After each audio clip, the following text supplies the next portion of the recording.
Pause.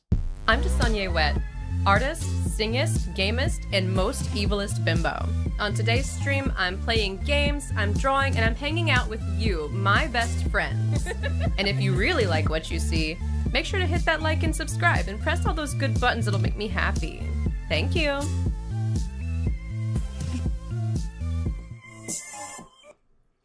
Hello, everyone.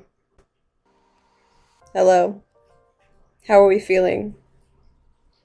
I'm checking the latency right now. I found out there's a setting I had enabled last time that said normal latency, and I'm realizing that that was causing issues with how long my talking to you was taking to actually get to you. I'm seeing already it's more like 10 seconds now, so that's hopefully a lot better. I set it to ultra low latency. So maybe we won't be seeing a 4K quality. I just saw the message. The test from Farrell. So yeah, I'm hoping that that helps with the latency not being a million decades. Perfect. All right. So this is a little something I was working on last night, and I fucked it up a little bit, but, you know, that's where we are in our lives right now. But today, I'm taking some requests. You know, one request from everybody, as usual. My commissions are open, but you have to be subscribed to my Patreon. But my Patreon is only $3 a month. You know, we're boycotting Starbucks or whatever. You can get my Patreon, one payment of $3 a month, and then you can get all the commissions your heart desires. So there's that. And if you want to tip me on this stream, not required. Again, this is free. This is a free service I'm providing for you because I love you. And if you want to tip me, I do have my Ko-fi, whatever, linked. And if you do tip me, it will pop up on the screen with like a little message. And I thought that was kind of cute. So that's where we are today.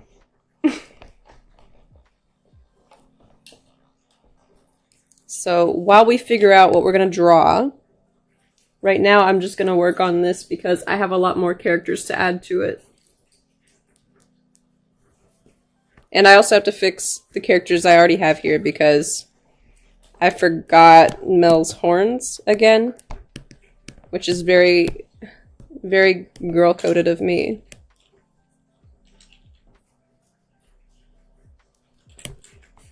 Yeah, I was just getting so many commissions all the time, I wasn't able to keep up with it. Like, I'd never let any of them fall apart, obviously, but I was just getting kind of overwhelmed, so I figured it would be kind of helpful to just keep it on my Patreon. That way it's easier to track, and I'm not getting, like, inundated constantly with commissions from everybody. So far, so good. So far, so good. And I also lowered my commission prices recently because, you know, times is hard right now. Times is real hard. So my commissions, I lowered the prices of pretty much everything across the board, except like the full body flat color, I think, remained the same price. I don't know.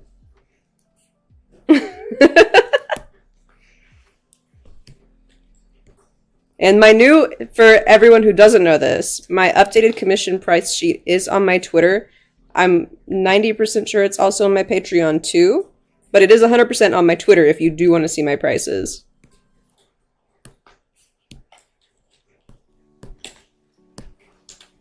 So there, all the plugging out of the way. Let's actually get to what people are here for, which is drawing. Watching me draw and not just constantly complain about how many commissions I'm constantly having to do.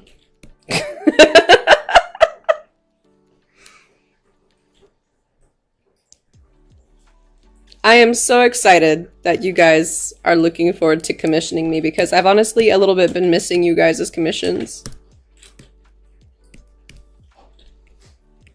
If I had more time to draw for like free, I would be doing more drawing for free like I am now with everybody's little protogen characters. Fortunately, because of the holidays, I've had a little bit of time, but I don't foresee this being a long-term thing, unfortunately. Oh, Clover, it's okay. We're all a little bit poor sometimes. It happens. You know, sometimes we have to just be poor for a while.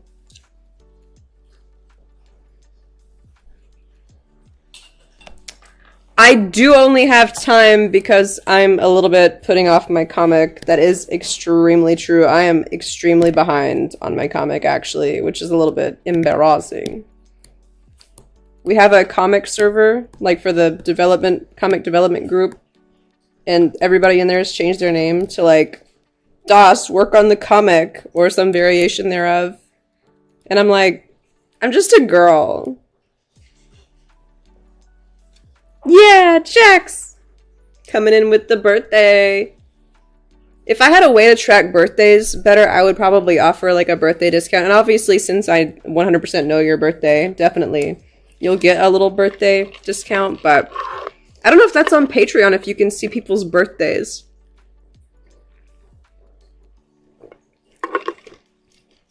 Because the whole reason I started my Patreon was so that I would have a place to put my adult content without having to worry about IDing everyone, which I thought that having to have a credit card would be kind of a barrier to entry of that. I don't know if that's true, but that was the goal, which is why I'm thinking about starting the OnlyFans. I am seriously considering starting an OnlyFans for my art, for my not safe for work art. That might be something I do this year.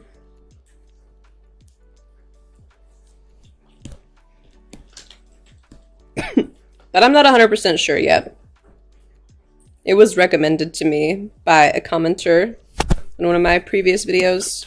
No. I did a poll where I put start an OnlyFans as a joke, and then I thought about it, and somebody said, actually, that's not a bad idea, honestly. Because then I would know for sure that there's no minors happening.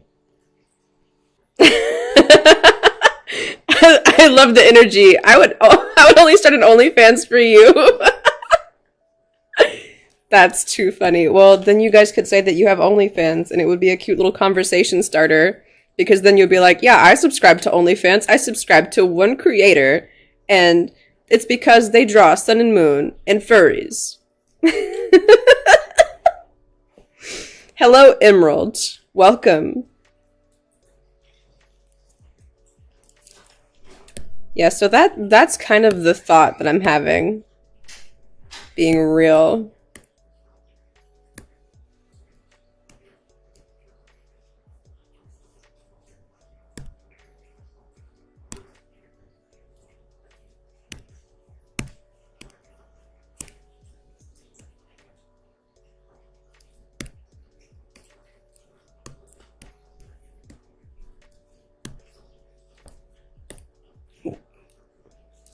Yeah, that's part of the reason why I'm thinking about transitioning, is because Patreon is getting a little bit cagey with like the artistic nudity and that kind of stuff. I think they're trying to pivot away from that, which kind of sucks because that's like 90% of the reason why anybody uses Patreon. And I think they're trying to get away from that, which this is just going to be like Tumblr 2.0 in my opinion, but what do I know? I'm just a hot girl. I don't know anything about business. Whatever. What do I know? What do I know? I just post there. Like, pretty much that's exclusively where all my not safe for work art is going. Like, I post almost all of my safe for work stuff on Twitter because I'm like, why would I paywall this? It's for everyone. Oh, that's cool. I saw that Twitch, yeah, the Twitch thing was really weird because they allowed it for like 5 minutes and then people were like taking advantage of it, you know what I mean? And there was like I saw a screenshot where this person was like a VTuber and they were doing a stream which was just their VTubers like head to toe just standing there completely naked, and that was the stream. And I'm like and that was like when I got like I saw the TikToks about Twitch rolling back the artistic nudity streaming or whatever, or the drawing nudity. I don't know exactly what the rule was, but people really were like instantly, yeah, you know. There's gotta be like a place where you can stream that kind of thing that we just don't know of because we're not animals.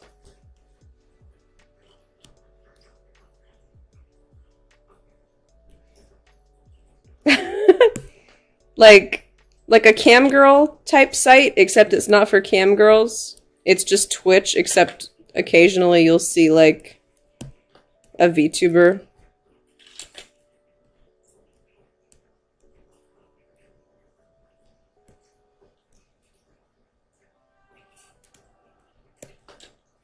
Yeah, I just think like with the corn websites, it's like you're gonna be kind of in the middle of a bunch of kind of strange stuff.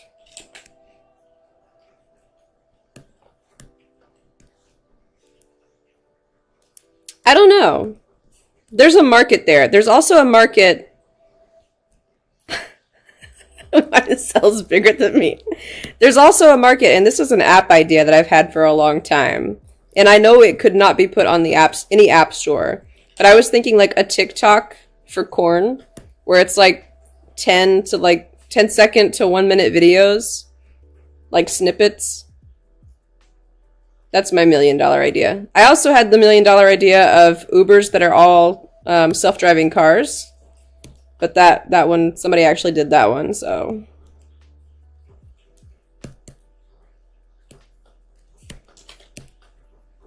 Yeah, it would have to be through one of those APK sites if you did do it. It probably already exists, if I'm honest. It's just I've never looked it up.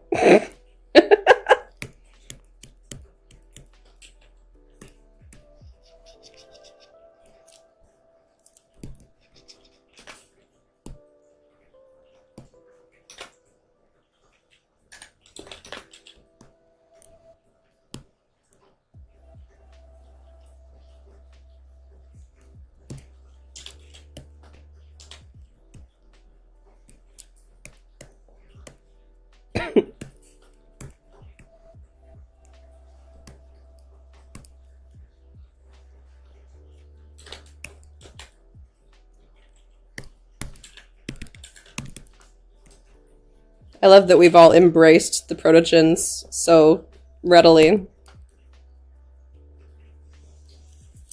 Aw, Jax, thank you. I know, I've missed streaming to you guys. I was just so, like, terribly physically ill last year, and the cough was getting me down. I finally got on some medicine that's kind of helping with everything, so I have the energy to, like, actually stream again. Like, for the longest time, I was literally, like, confined to my bed. I was, the only thing I could get up for was to go to the bathroom, and even that was like my only energy I had for the day. It was rough, but I'm feeling a lot better now. I'm really grateful for that. I feel like things are turning around, you know? I feel like we're doing better. Oh yeah, the OnlyFans people on the server could have special Not Safe for Work streams. That's actually a really good idea. You guys are so smart. This is why I keep you guys around, is because you're such geniuses and you have such good ideas.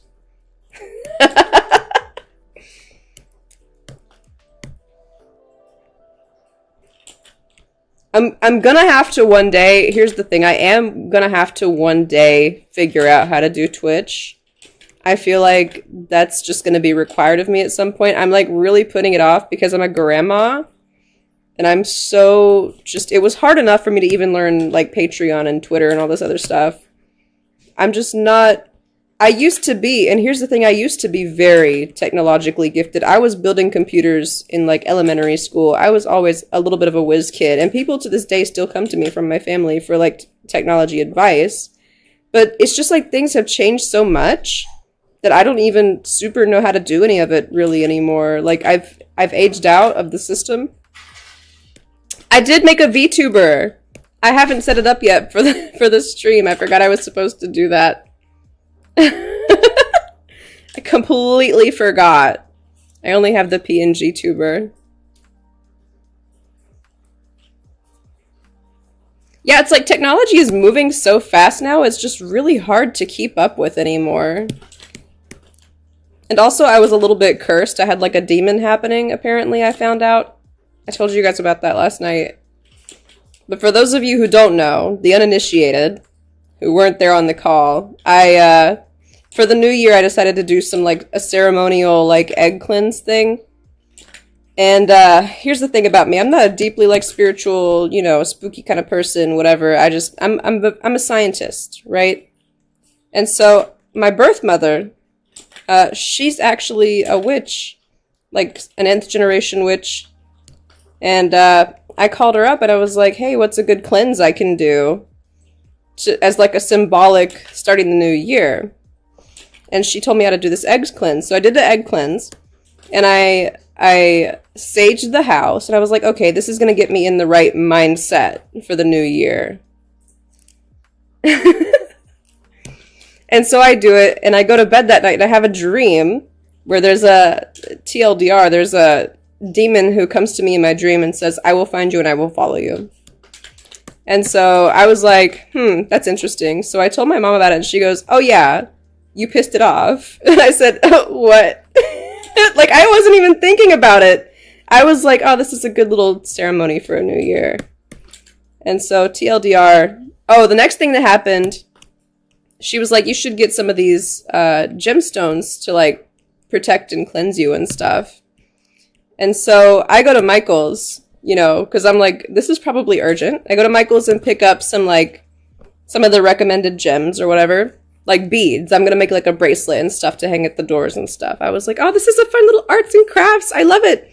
I'm handling the beads in the store. I'm looking at them. I'm picking them up. I'm rolling around. It's like, I'm not being delicate with these beads, right? So I get home. I put the beads down on my bed, and they start exploding like fucking pop rocks, bro. They start shooting off. And I'm like, okay, this is weird. So I tell her about that, and she's like, no way. I said, is it just like, are they just cheap? Like, was there like a humidity or like a pressure thing? And she's like, no, the beads got overloaded and exploded with the energy. And I was like, okay. So we did a bunch of more rituals and another cleanse, and it was a lot of fun, honestly. There was a lot of weird stuff that happened in that like span of 2 or 3 nights that it took me to do that. Like, there was one time, and I have a really clean house, and I know I live in Florida, but I don't see cockroaches often because the house is clean and we have cats. So I was laying in bed. I had just laid down. Obviously, I had seen the bed before I laid down. I lay down and I sit up on my elbow to talk to Dib about something. And I look at my pillow, and in the center of the pillow, the dead center of my white pillow, there is a juvenile cockroach. Like, not a baby. It's like a teenager cockroach. Like, a half an inch long. And I'm like, oh no. But that was before I did the second cleanse. So I told my mom about that, and she was like, oh, no way. So anyway, that was a fun, 3 days. Yeah, a nymph cockroach. Yeah, no. My cats, the first year we lived in this house, they caught a vinegaroon. Have you guys seen vinegaroons? I mean, these cats are, insane. They will eat any bug. Like, Gizmo, he routinely eats moths. We do have a moth problem. We have those little, moths that hang on the wall.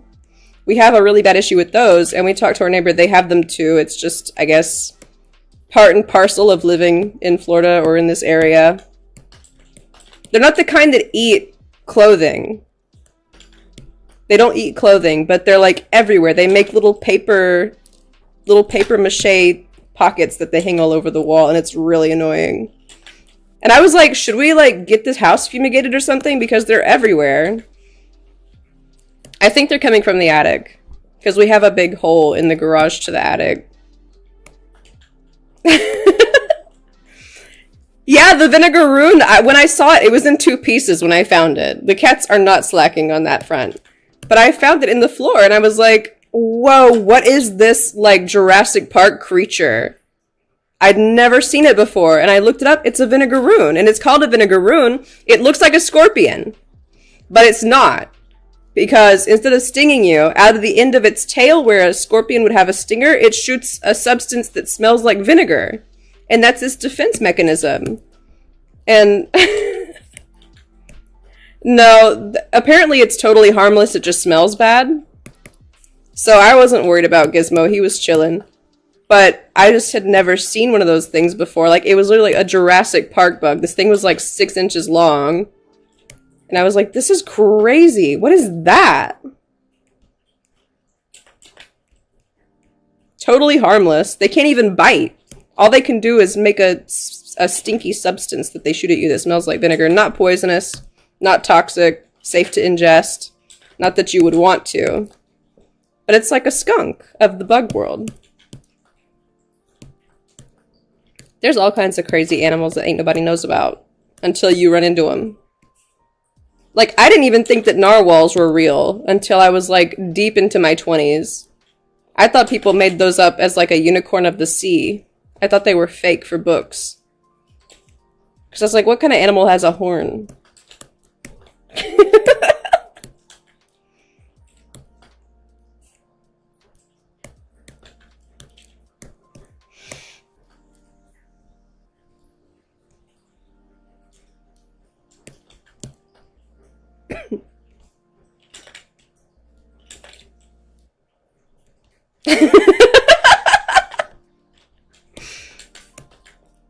What kind of fish has a horn? No, but what kind of fishes have horns other than a narwhal? Have you ever seen a fish that looks like a unicorn just swimming around at the beach?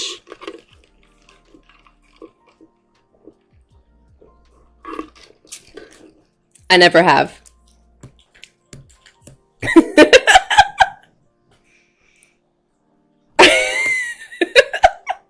They might be a mammal because they look kind of like a dolphin to me, honestly. It's like a dolphin with a unicorn horn. Who designed that? Who come up with that one? Like, it just sounds fake. It doesn't sound real. Like how a horse is just, a unicorn is a horse with a horn, a narwhal is just a dolphin with a horn.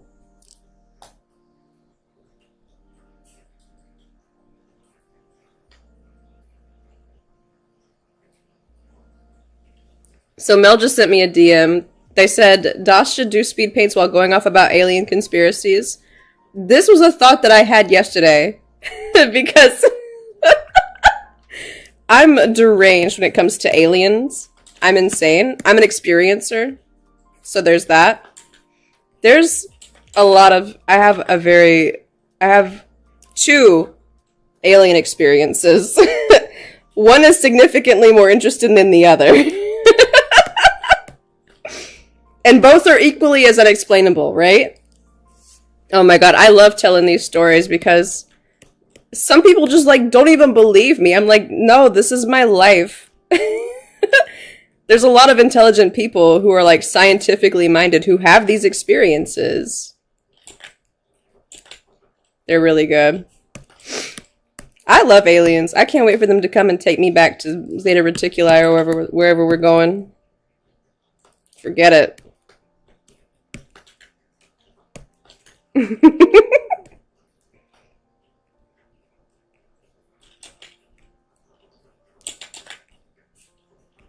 That's why I act the way I do. It's not because I'm autistic, it's because I'm an alien, bro. Be for real.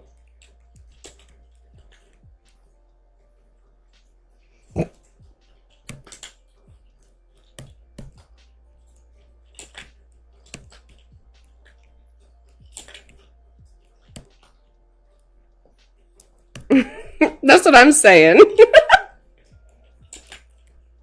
I've had more than enough time on this earth. I done seen it. I done seen all I need to see. I'm ready to go to space. Like that episode of Star Trek where Q gets that 18-year-old girl and turns her into a Q. Does he turn her into a Q? I forget, but he like takes her up on the outside of the Enterprise, like briefly makes her a Q, and he's like, look, check this out. This is pretty neat, right? I thought it was weird that he picked like an 18-year-old girl, but I digress. He didn't do anything creepy. It was fine. It was chill. He was trying to be a dad. Bless his heart.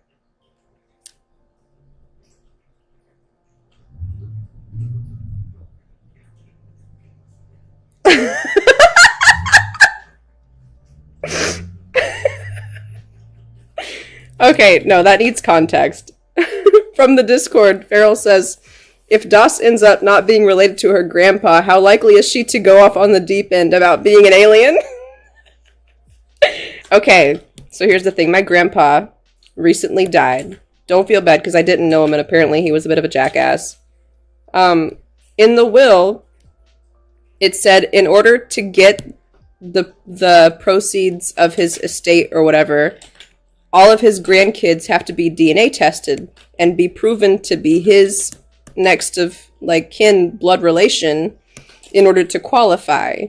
Now bear in mind, this man only had daughters and had a vasectomy immediately after his last daughter. So like I mean, unless somebody got mixed up at the hospital, there's not a lot of chance that his grandchildren are not related to him. And so I was like, hypothetically, how funny would it be? How funny would the following scenarios be? How funny would it be if I was the only one who was related to my grandfather by some fluke? Everybody else got switched at birth somehow, and I was the only one eligible for the estate. I said, that would be hilarious. Then I said, what if I was the only one not related? What if I was switched at birth? But that's not possible because I look nothing like my birth mother. I look like a clone of my birth father, right? So for me to have been switched at birth, it would have had to been 2 women in the hospital giving birth to one of his children at the same time, which I don't think is, I mean, you never know, but I don't think that's what he's about. Granted, I don't know the man very well, but if I had to guess, I would think that I'm probably the only one that come out of the hospital at that time that was related to him. Because there's no I'm literally like his clone. I look more like him than anybody else in his family looks like him. Like, he has siblings that look less like him than I do. He's nice. He's very sweet. I don't know how he used to be when he was, you know, young and tearing it up. But he's chill now, you know? He's really nice to me. That doesn't mean a lot, though. I mean, everybody has different experiences with people. My experience may not be somebody else's experience of my father.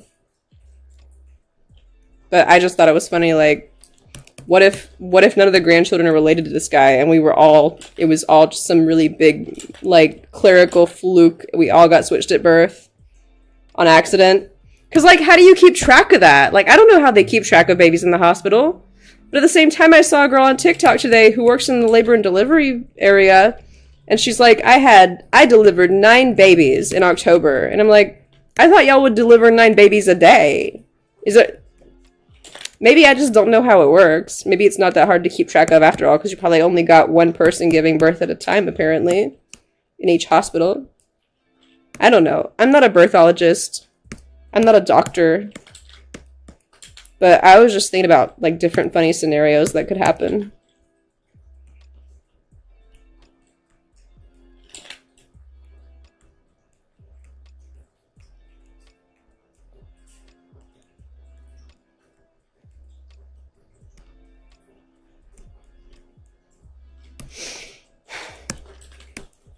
Yeah, I guess it does also depend on the hospital, too. I'm getting a package on Monday. Oh, thank you, Cookie. That's so nice. I'm sorry I couldn't get more of you guys stuff for the holidays. I was, like, really going through it. But I'm so grateful for those of you who did get me something, and I'm grateful for those of you who didn't, because, you know, friendship isn't all about gift giving, even though I love to give gifts personally, but that's not what it's all about. It's about being friends, you know? It's about the mutual friendship that happens. Speaking of friendship, and maybe you guys will think this is funny. It was like something burning. I smell something burning. Hold on. 1 second. Am I having a stroke? Am I gonna have a stroke live on stream? That would be so crazy. Like, how cool would that be? If I had a serious medical event on stream live.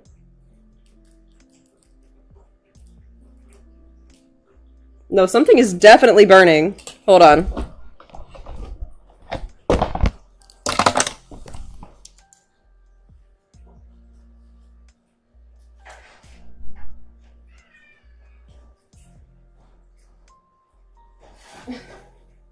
Jesus. I was like starting to choke on smoke. I thought I put it at 2. No, it's burned. You're gassing me out of the living room. Oh my god. Start the new year right. Oh my god. I'm gonna start the new year by burning the house down. No wonder we gotta move. Oh my god.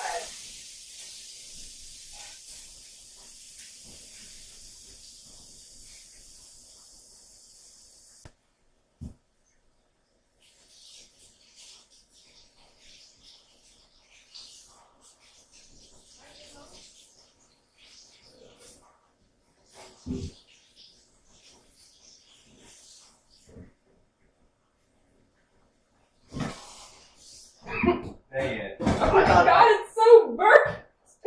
Oh my god, I'm gonna open the door! I can't breathe! I'm so sorry, dear. Oh my god. What was it? There's my chickpeas. Your chickpeas?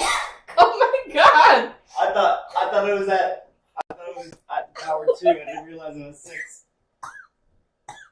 Oh my god!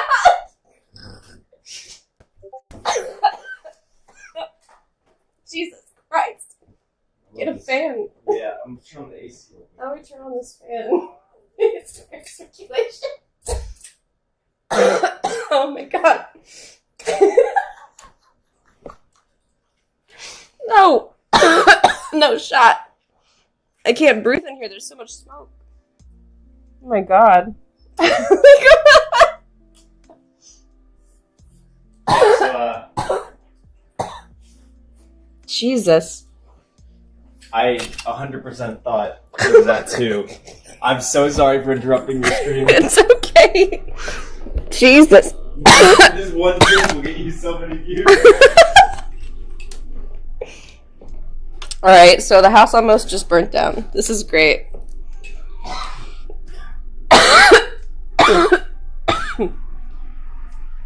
He put the chickpeas on the stove to boil, and he thought he had them set at the low setting. Because I had it at low. I forgot to. I guess I did a second wind or something. I thought I had it at 2.5, not 6. You most certainly did not. Well, better get started on the next batch. Yeah, I reckon it's time to get started on the next batch of chickpeas. Anyway, oh my god. What was I yapping about? Oh, I was going to tell you guys a really funny story, and Farrell and Mel specifically will like this one because it's about them, right? So, it was like around Christmas, and me and Dib were in the car a lot, traveling for the holidays. You know how it is.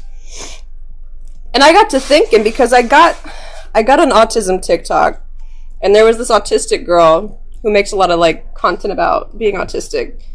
Wow. Anyway. She said, it was like a skit where she was, like, talking to her friends and asking if they were friends, and the friend was like, I mean, yeah, like, we've been friends since high school, or, like, since elementary school, we've been friends, and she's like, oh, I didn't know.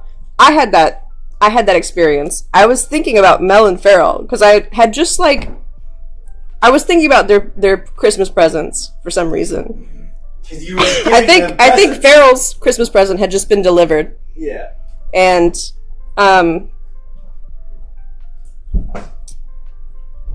Farrell's Christmas present had just been delivered, and I was thinking about their Christmas presents, and I asked Dib, I said, hey Dib, do you think me and Farrell and Mel are friends? And Dib, he just started laughing. He was like, what do you mean? I said, well, like, I don't know if we're friends or not. Like, we hang out all the time and we do all this stuff together, and I, like, trust them to take care of things, but, like, are we friends, though? And he was like, of course you guys are friends. What do you mean? And I said, well, they've never formally approached me and told me that we're friends, so I had no clue. Anyway, that's how I found out that I have friends.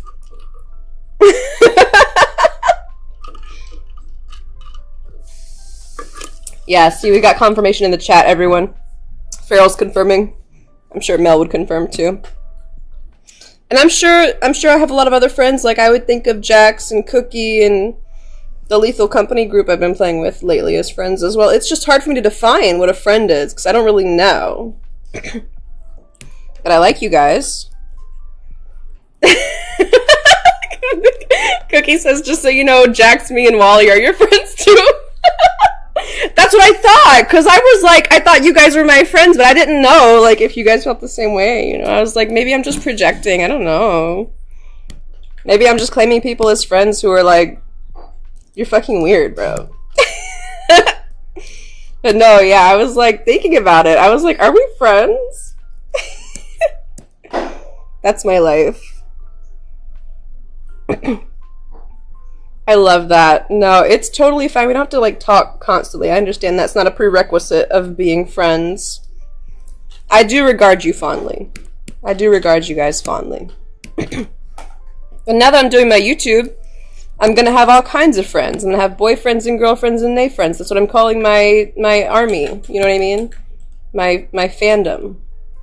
Probably gonna be a better way to abbreviate that. If you live in my rent-free in my head on a day-to-day basis, you're a friend to me. That is so valid, honestly.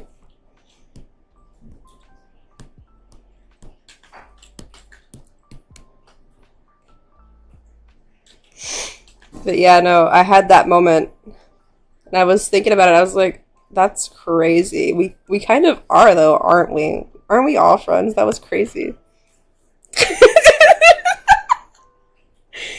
No, so the story about that says, Farrell says, for the love of God, you bought me that for Christmas. How are you questioning if we're friends? Could you imagine if I said no?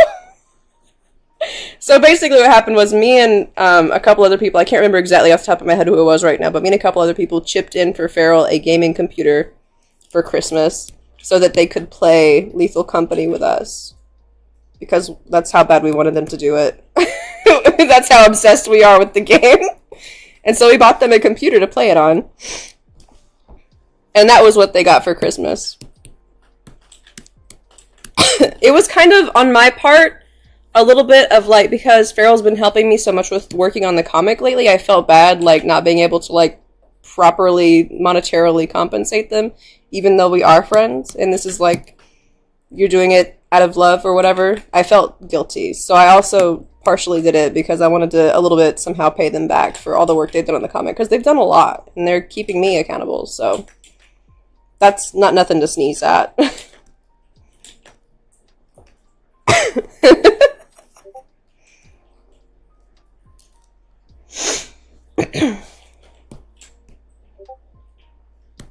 Dosey-dos, dasty-dos, dasty-dos. Oh, that's cute. I like that. The tagline is gonna be "Get dosified" for my fandom. Get dosified, because I dosify stuff. That's the running joke, is that I draw something but like super like sexy or whatever. I don't even know. I'm just doing it. I do what sparks joy. Anything else, forget about it.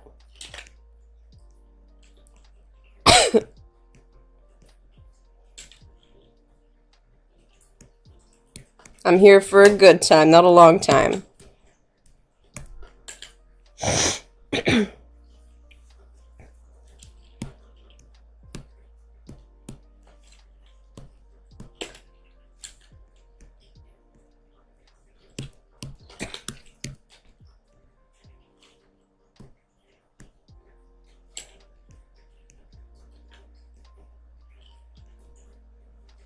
Easy fix. Look at that.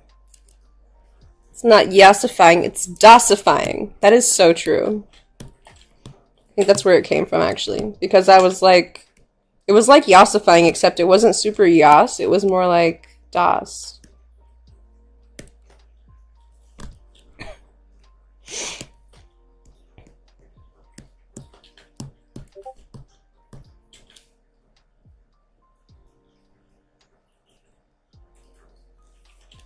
My God. The dosification of Abraham Lincoln. Farrell has, like, the most unhinged requests sometimes. That's why I love them. They have these just totally insane requests. they had me do Old Bay seasoning, and I drew him to look like The Rock.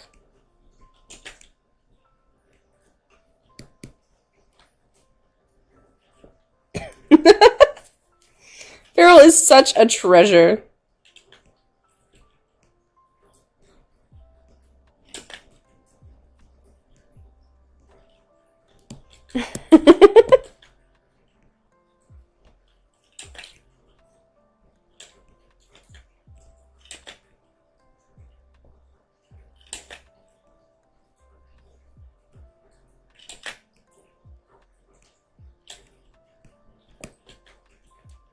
Amen, Uwo. Amen indeed, Uwo.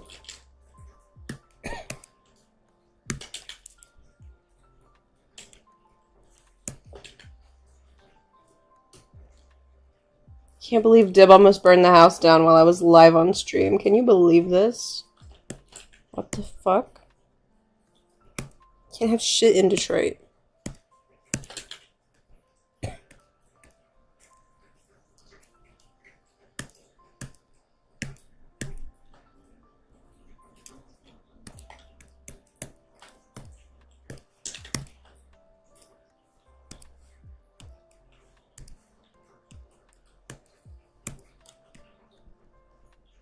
So I'm going to go ahead and tell you guys about my alien stories, and I'm sure a lot of you have heard this already, but for those who haven't heard it, I've got a couple of cool alien stories.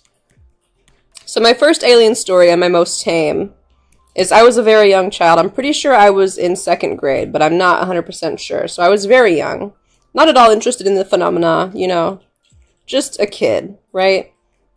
And I was a little bit poor as a child, and we lived in a hotel in Myrtle Beach, right on the ocean front.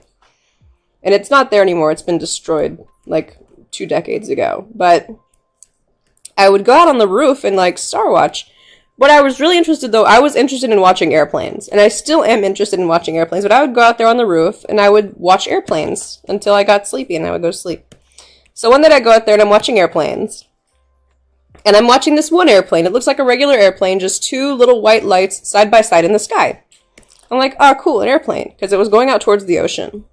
And so I'm watching this airplane for like 10-15 seconds, and then all of a sudden, it starts to accelerate. And it, like, the best way I can explain it, and I didn't know about this until much later. I'd never seen Star Trek before this, but you know how when it's like the intro of Star Trek and the Enterprise is like there and then it starts speeding up and then it like goes to warp speed? That's exactly what it looked like. And as a child, I was like, that was weird. And it bothered me for years because I was like, was it like the car's headlights reflecting off of my eyeballs in a weird way? Like, what could that have possibly been? And I was looking for explanations. And it wasn't until it was after 2017, because that's when the documentary came out about Go Fast and Gimbal and those guys, that I started to get into the UFO stuff. And there was this guy, Lou Elizondo, who said there are 5 observables of these craft that we know of. And one of the 5 observables is what I saw. And there are other people who had seen the same, like, phenomena, where it's just lights that suddenly, like, accelerate to incredible speeds and disappear. And I was like, okay, cool. Aliens. Got it. Because I could not figure out any other explanation. For, like, years, I would, like, lay awake and think about what that could have possibly been. And I was trying to gaslight myself, like, it was just cars' headlights reflecting off of the inside of my eyeballs somehow. Even though I was, like, on the roof and couldn't see the street from where I was. But it was, like, really bizarre. But when he said that, I was like, oh, okay, so it was aliens after all. Cool. And then, so I got really big into the UFO stuff it was last year before last. It's been super, super recent that I got into it, because I was like, oh, cool, this is coming out, this is real. Like, especially the Grush hearing, like, that's, I think, what kind of, well, it was before that, but the Grush hearing really kicked it off hardcore. So, after that, I started looking at, like, UFO stuff, and I found Steve Greer's CS5 stuff, which, like, everybody's like, oh, he's a grifter or whatever, but I don't know, I think he's just, like, taking any information he can get and not super vetting it, and it's, like, 50-50 if it's, like, a legitimate person or not. And so he's getting bad info, but he's also getting good info. That's what I think, personally. I just think he's desperate to get the information out. So anyway, I get into CE5, and I'm CE5ing one night, and it was just, like, really weird. So I had this weird, like, series of events that happened. I was laying in bed, I was listening to some binaural beats, I was, like, meditating, you know, how they say to meditate, and I thought I fell asleep, but I think I, like, blacked out, and I remember I was looking at the time, because I had to reset my tape every 20 minutes, because I picked a 20-minute tape, because I was like, I'm not going to do this for more than 20 minutes, then I kept resetting the tape, and it was, like, at the 1 hour mark exactly, I blacked out, and I came to exactly an hour later, because it was 2 o'clock when I looked at the clock. And my heart, I was in atrial fibrillation. Not atrial fibrillation. I was in SVT because my heart was doing this weird thing. And I was like, this is probably fine. This will probably go away. It did not. I ended up actually going to the emergency room that night because my heart wouldn't stop fluttering. It wasn't beating correctly. It was like flopping around like a fish. It was crazy. And so I went to the hospital. And they hooked me up to the thing. I was like, I'm probably just having, like, a panic attack or something. I'm probably chill. They hooked me up to the device, and they said, we need to get her in a room right now. So what happened was, they took me back there, they hooked me up to a bunch of stuff, they had me on a drip, and they were getting ready. They were checking my thyroid and stuff to make sure that I wasn't about to have a cardiac event, I guess. And they had me on a saline drip, and I was just chilling. Like, I felt like shit, but I was chilling, you know? And so I start to feel better, right? They keep monitoring me until like 4 o'clock in the morning. They haven't really intervened at all at this point. There was one nurse who said that I should try like pushing like I'm trying to poop because that's like the mammalian dive reflex or something and it causes your heart rate to drop. And so I did that and I got to feeling better and I finally was stable enough to where they could let me go. And so it was like 4 or 5 o'clock in the morning. I go to sleep. I get up the next day, and, like, this is at the height of when I was my sickest, like, physically couldn't get out of bed. And I get up the next day, and I'm, like, ready to go to, like, the gym. I'm ready to go for a jog. Like, I'm up, I'm cleaning the house, I'm feeling good, and I'm like, I wonder if this is a dead cat bounce. Like, that was my first thought. I'm like, I just had this cardiac event, and now I'm feeling really, really good. I probably am gonna have a major heart attack in the next week or two. That was my thinking. So I was just living my life. I was like, whatever, if it happens, it happens, you know, chill, whatever. And so I continue to feel good for, like, months. And I'm like, okay. And I start to, like, see shit. I don't know, I'm crazy.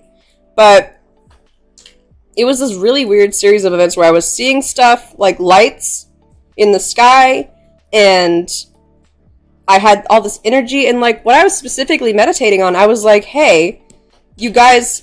I'm here. I know I can't do much because I'm like super sick, but if you guys want to help me, I would be willing to help you, right?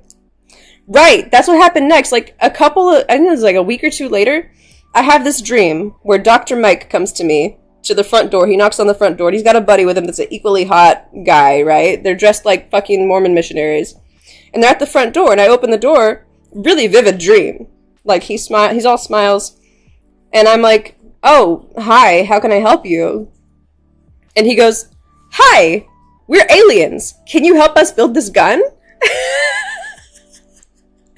And he shows me, like, mentally a schematic of the gun and what it fired. He didn't say it was a gun. But he, like, shows me the schematics of this device that is shaped like a gun. And it shoots a projectile that looks like a gun. And I'm like, no, I can't do this. Is this a gun? And then I start, like, having repeated dreams for that, like, next couple of days where this Dr. Mike looks exactly like Dr. Mike, keeps approaching me in my dreams. Like, I'm in a dream, and he'll walk up to me and be like, hey, can you build this for us? And I'm like, repeated dreams of the same guy, which has never happened to me in my life. I've never had the same dream twice or dreamt of the same person twice. This was brand new. And I kept telling him no. And I started to get annoyed because I was like, I told you I can't do this. Why do you keep coming to me? And so I stopped having the dreams. I'm like, okay, chill. But I kept feeling fine, and I'm still feeling pretty good to this day. Like, I still have, like, bad days. And I'm on a new medication now, which is also helping. But it was just such a weird series of events to have, like, this really, like, remarkable, sudden, miraculous recovery the same night that I, like, almost died, basically. And I went through my records from the hospital because I was like, well, maybe they gave me something for my heart and that's what made me feel better. You know, I was like, maybe they were some medicine in the drip. I don't know. And so I look and it's just saline. They only had me on saline that night. So I'm like, okay, cool. Maybe I was just super dehydrated or something. So I start going to an IV bar weekly. No difference. Like, it's just taking all the energy I have to go to the IV bar. I don't know. It was such a weird series of events. And, like, of all the people to be visited by aliens, I think nobody is surprised that it's me.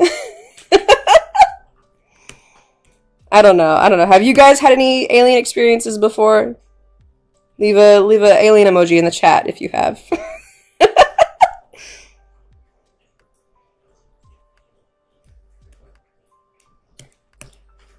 And I'm, like, a little bit scared that I'm gonna be on a watch list for saying this in public a little bit, but you know what?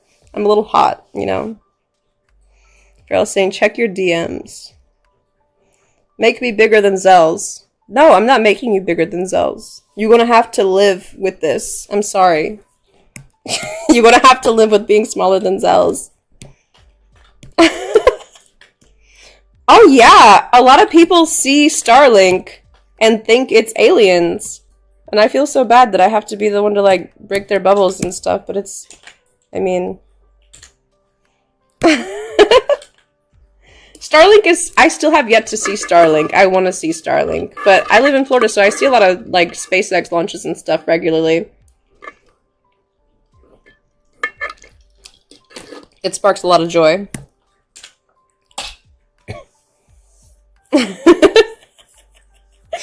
I'm sorry! I couldn't let you live a lie when the truth is so much more interesting. The truth is so much more interesting. Yeah, everybody's kind of coming out the same height because we don't have, like, established heights yet. I was kind of just trying to make it the heights that everyone is IRL. But obviously I made Zells taller than Feral, which is sending them into, like, a ego death. So, you know...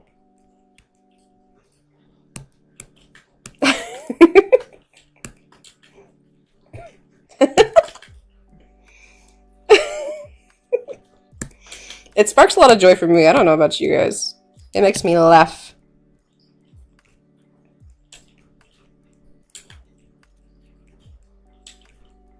But no, I found out too, there's a lot of stuff about this. It goes fucking hard, bro. That basically, like, there's, like, a genetic component to having alien experiences, and my family, both sides, have had a lot of alien experiences, allegedly. So, like, it was kind of in the cards for me, you know? In the tarot cards, if you will.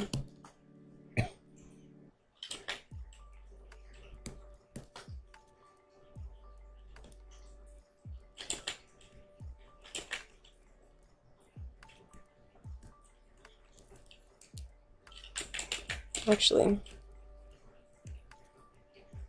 I'm gonna try to be on model, but I just can't make a lot of promises that I can be on model anytime ever.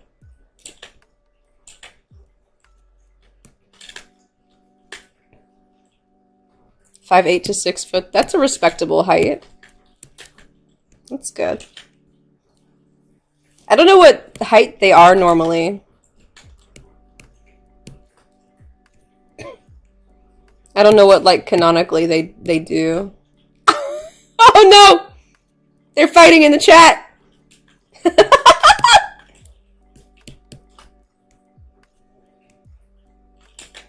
Rip. Listen, y'all gonna have to figure it out. I'm gonna draw y'all whatever sparks joy for me at the end of the day. You can make recommendations. But ultimately, I am your god.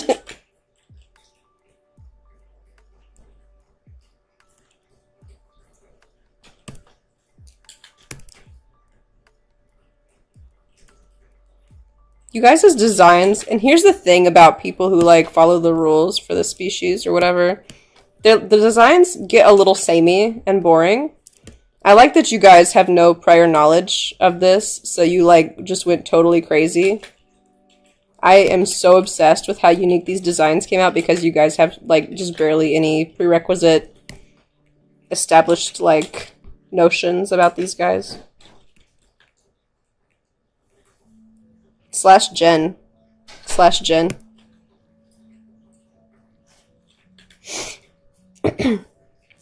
Yeah, DOS Protogen height headcanons.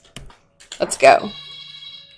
I wanted to make everybody really drastically different heights, but I had a feeling that y'all would be like, but mine's only this tall, or mine's much taller. And I was like, I don't want to fucking deal with that. Shut up. Do this for free. Leave me alone.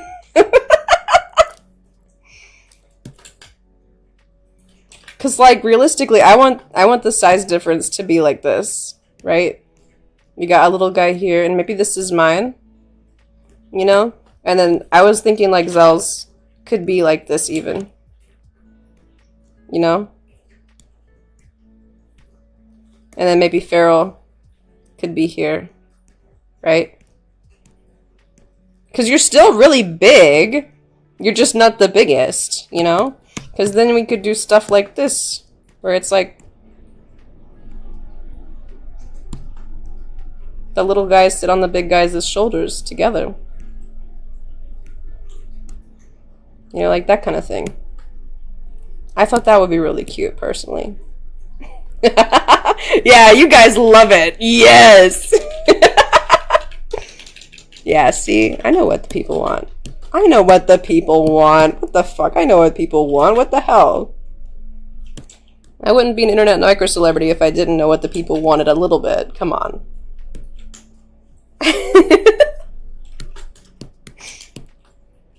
That'll be the next drawing. Maybe. I don't die unceremoniously. If ain't nobody burns the dang house down, maybe.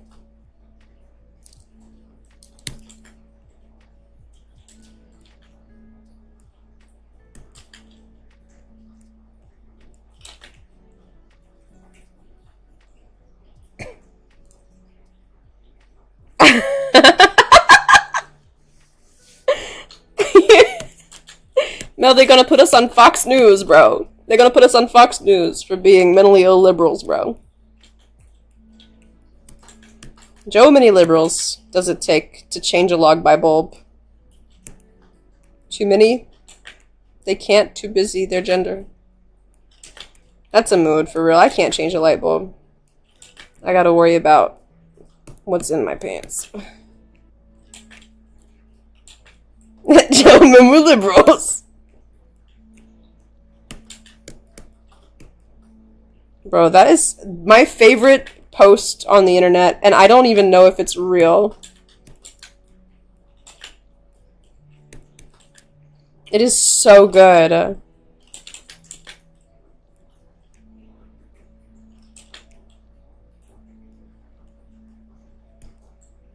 Yeah, Dib is... We're the same height, so we have to hire a Republican, a Trump-loving Republican to come out and change our log by bulbs, honestly.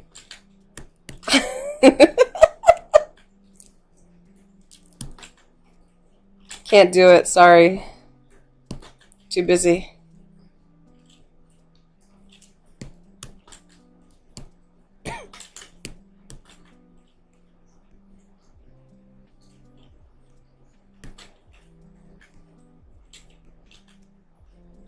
I have pronouns and colored hair. Come on. The colors are natural colors, technically, but it's still colored. I color it. I get you a light bulb changing Republican.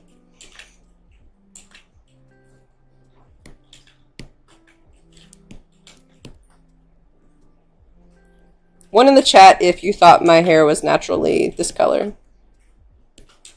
The split dye. How cool would it be, though, if it was? I would kill for that. I saw a girl on TikTok whose hair was like, she had some kind of like I don't know if it was alopecia, like a type of alopecia, or if it was like just some kind of like, what's it called? Vitiligo. But she had like black hair, and then there were sections of it that turned white, like stark white. And it was natural, and it's like she had different sections of her hair that it looked intentional that were stark white. And she would go and get them colored to match her natural hair. And I was like, if that was me, I would lean into it so hard. And I know that like it's different if it's you, but for me, if I started having totally white sections of my hair, I don't know. I feel like I would lean into it. I would do something fun.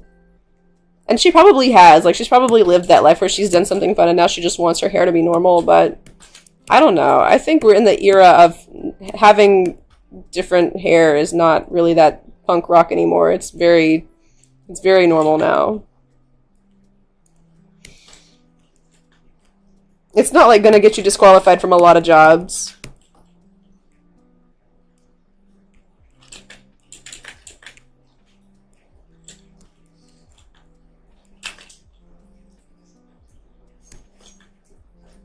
Right, that's what I said. Like, if I had those white pieces, they would be a different color. I would do, like, neons, because it was, like, paper white. Like, you could get any color you wanted on there.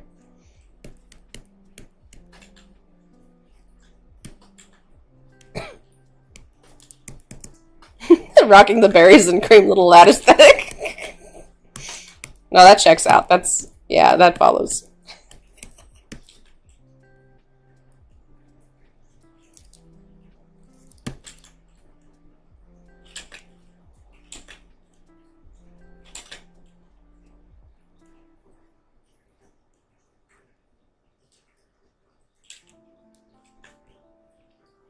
Maybe it's just me, but for me, I would go so hard.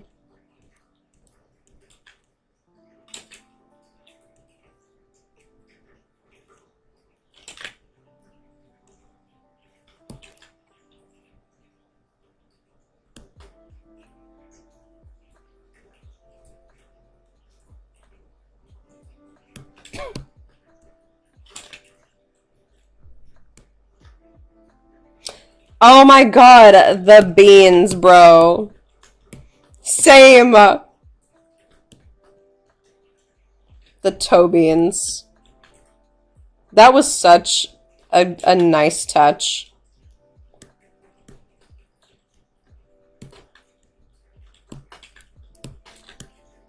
I have a toe bean problem. I just think they're the cutest thing in the world.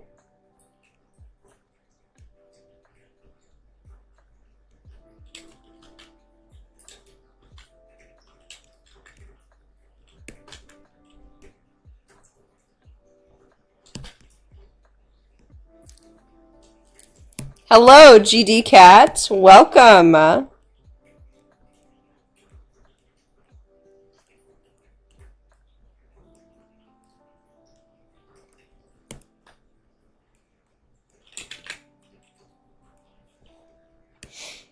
Honestly,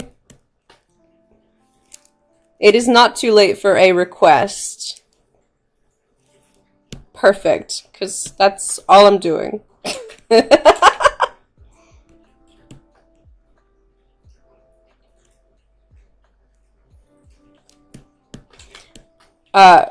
Fucking,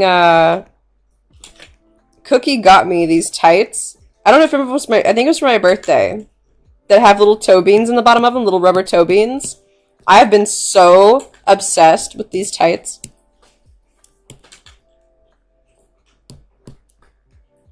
They are too cute.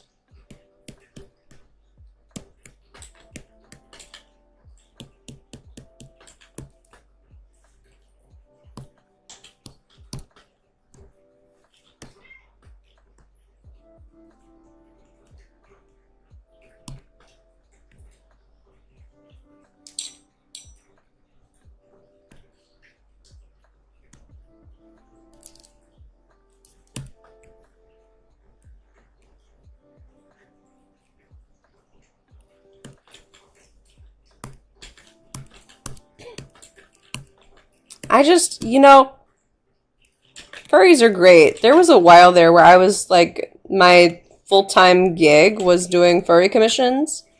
And I've never had a better experience as an artist than when I was working exclusively with furries. I highly recommend it to anyone.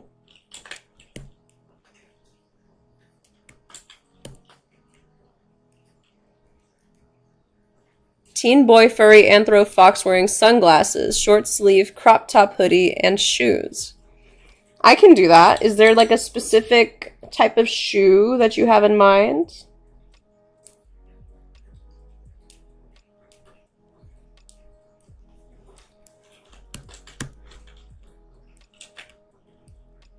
Sneakers.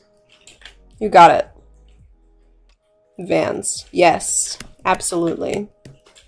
That is so doable.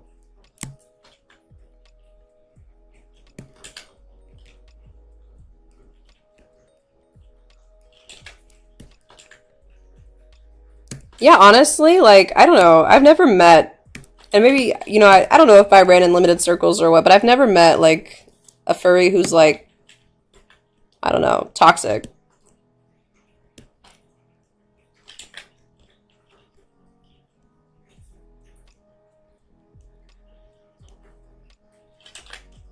They get a bad rap, but really they're the chillest people. They're usually smart, too, because they're all, like, STEM people.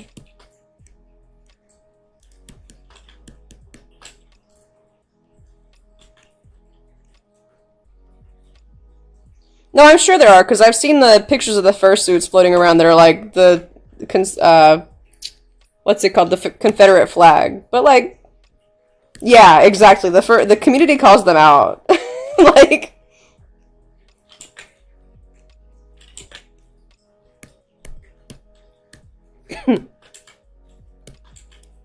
Yeah, I feel like I think, and this may be like some kind of like just stupid thing that I'm making up, but I feel like a lot of the furry community is autistic people, and autistic people are like really empathetic and have like a strong sense of justice. So I feel like that's part of the reason why toxic people don't really last very long in the furry community.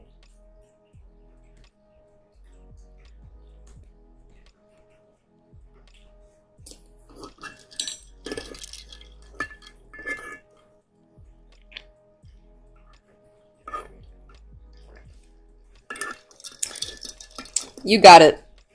You got it, GD Cat. I probably don't have any other questions, but when you check in, just take a look at the stream.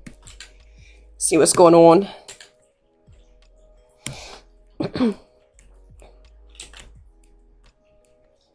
So yeah, I don't know. I've never had personally a bad experience, and as I said about my dad, just because I personally haven't had a bad experience doesn't mean people don't have bad experiences, but I can only speak for myself. So far, so good. Farrell's burning down the house. Yeah! Burn it down! Oh, thank you, GD Cat. Thank you. I will be starting on your request momentarily.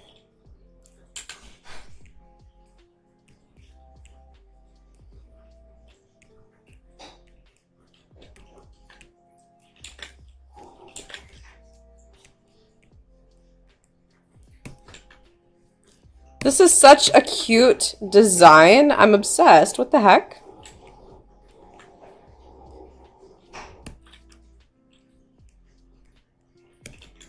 You guys are just the most talented and creative people.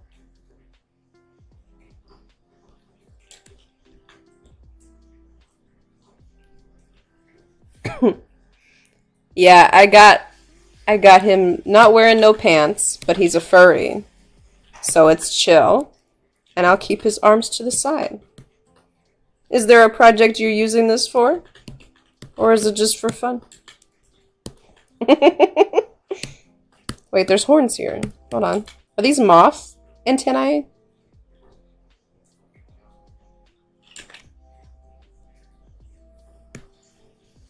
For fun. I love that.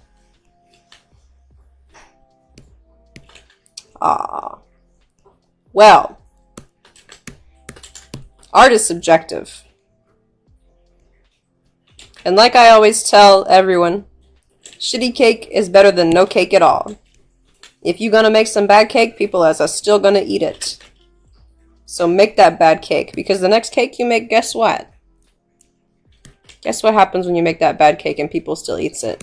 You're gonna make the next cake, it's gonna be even better. Even if it's only 1% better, it's gonna be a better cake. So make those shitty cakes. You know what I mean?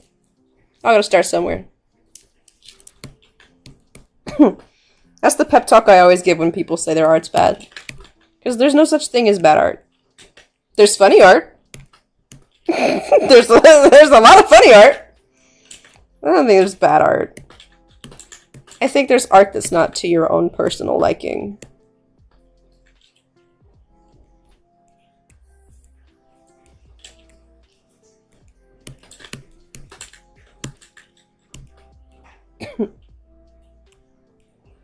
Your Gmail did not send. However, I will post it on my Twitter, which you should be able to access without having to log in. Right, guys? Is that how Twitter works? I don't know how Twitter works. I don't know if you have to be logged in.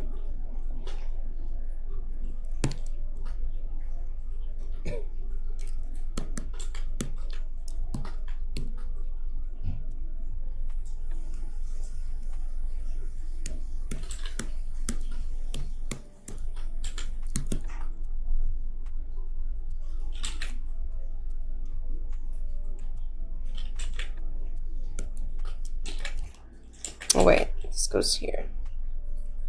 Yeah.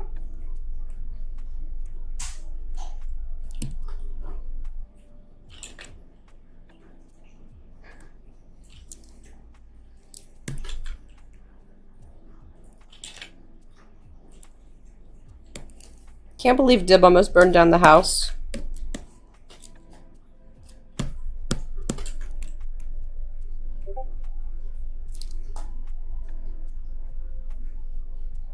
Oh, I see the DM.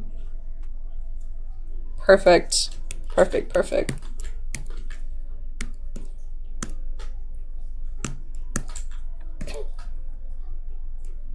Okay, let me make a list. I have 2 requests now.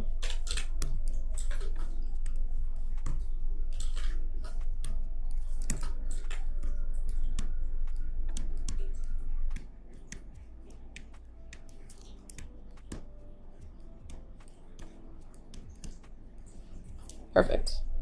Okay. I'm gonna finish Wander. I'm gonna start on you guys' requests.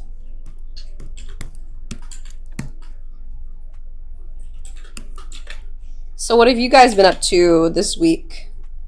Recovering from the holidays, I presume?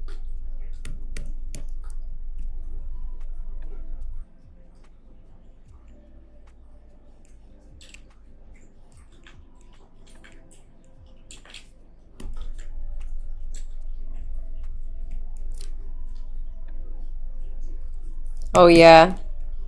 Girl's been sick and ill. The illest, potentially. He's been recovering. Okay, okay, I like it. I like it.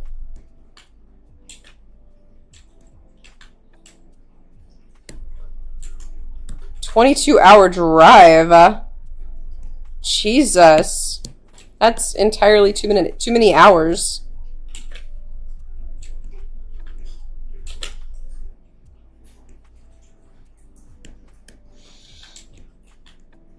That's a long ass way, bro. It was so funny because, like, over Christmas, you know, in Orlando, like, I was seeing license tags from, like, Canada.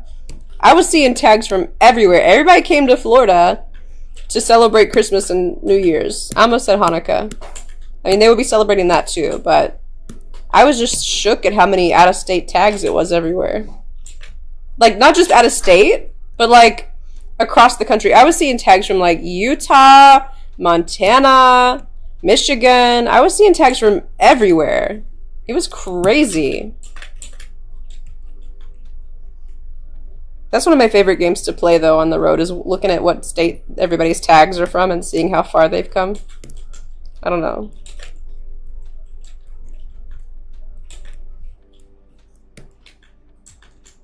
Well, that kind of makes sense, in a way, a little bit.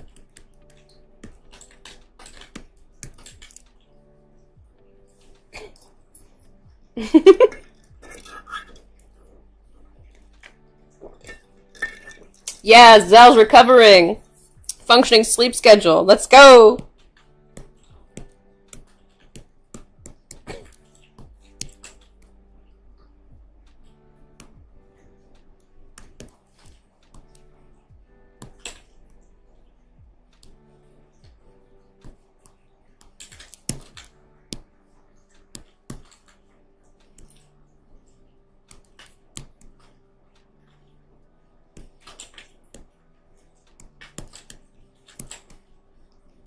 Does the yield sign go like this, or does it go the other way? I don't know. This feels correct. I'm gonna ship it. If it's not, if it's upside down, then it's a railroad crossing sign. Okay, we'll just live with it.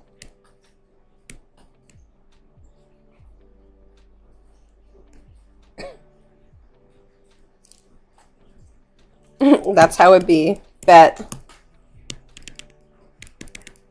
You know, sometimes guessing like 50-50 like this, sometimes it works out.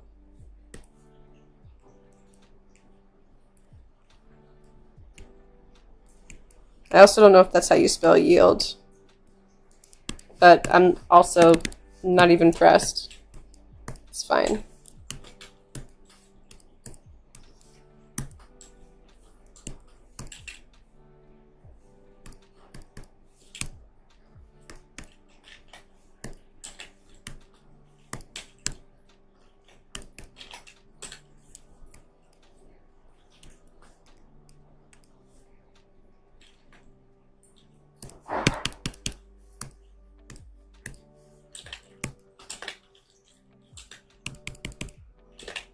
There's too similar of a pink. Hold on. I need to change one of our pinks. I'm gonna get more of a bubblegum pink, I think. Yeah. Bubblegum pink for you. Blush me.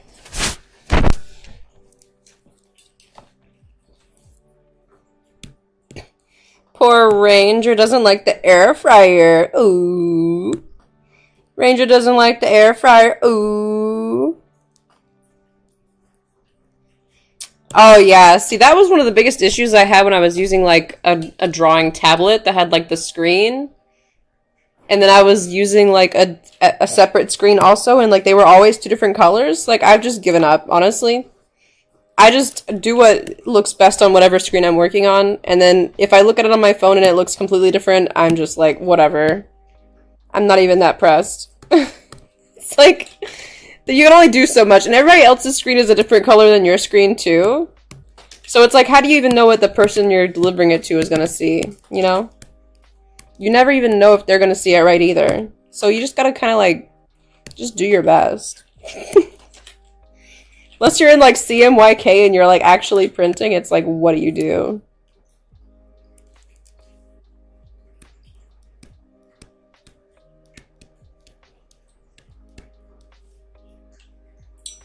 What's the name? Already forgot. I'm cheating.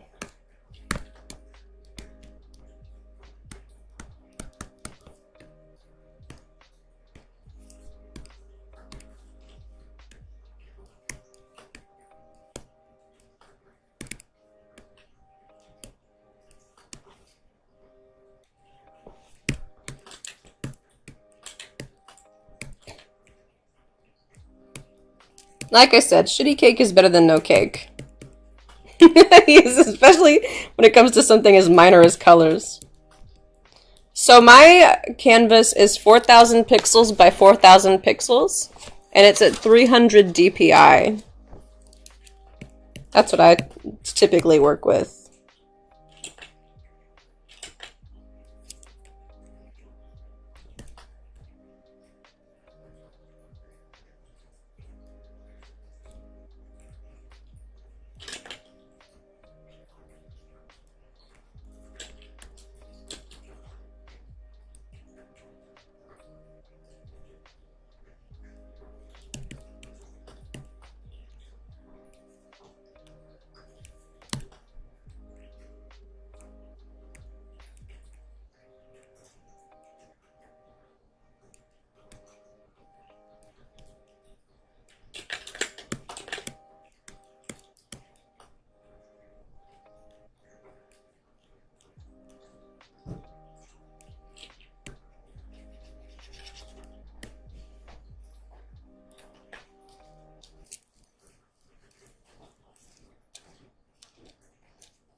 Oh, man. My headphones. You're welcome.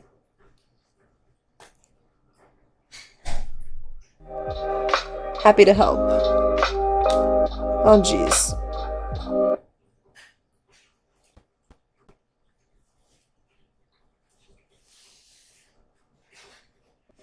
There we go. Apologies. Apologies. If that did anything weird to your ears.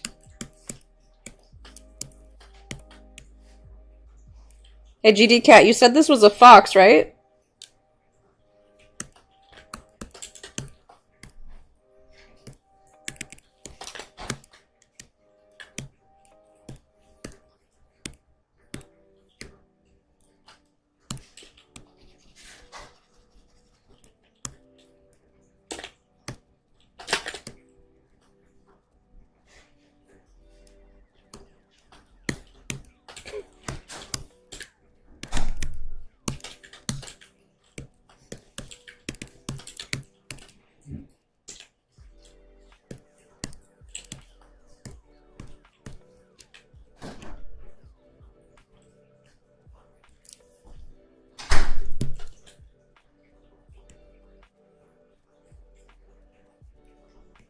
I'm gonna make a fox. Chat.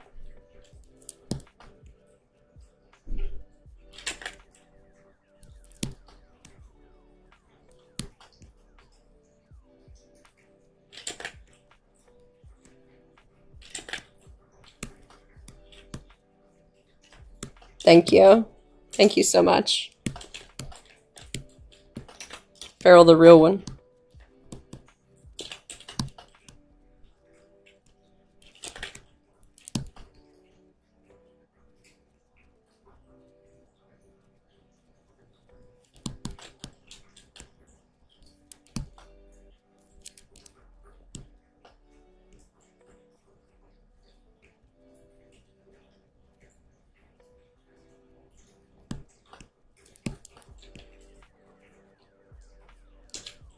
It was a plain t-shirt and a jacket, correct?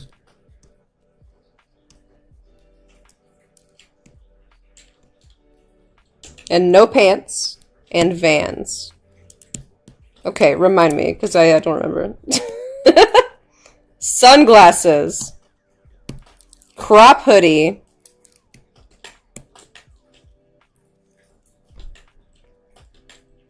Short sleeve crop top hoodie, sneakers, no pants. Got it.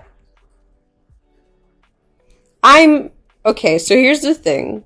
I have probably, like, diagnosably chronically bad short and long-term memory. It's actually really bad.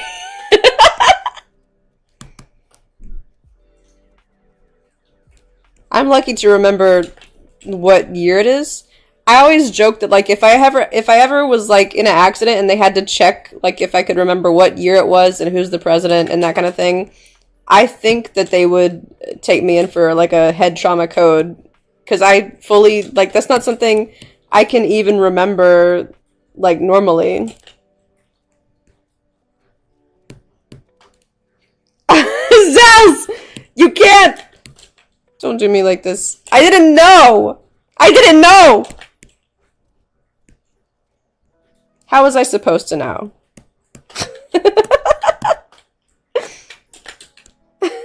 Thank you, GD Cat.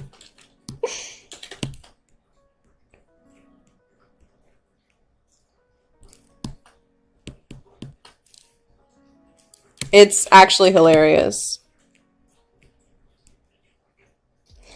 Well, that doesn't mean anything. Potentially. Who knows? Who knows? Who knows what that means? I don't know.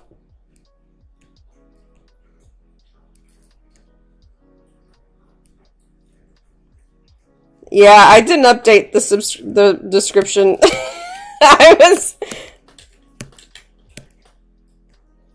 But the title is correct. I made sure of that. Oh my god. You're so funny. You're so funny.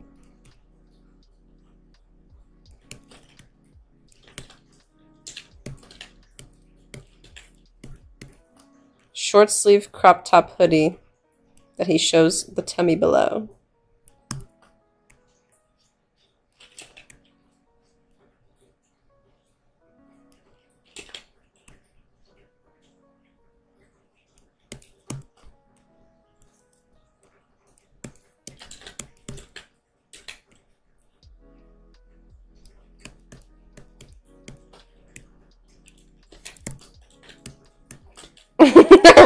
Write it. You're too funny. You want it higher than that? We can do higher than that. How's that? What do we feel about that? Never mind.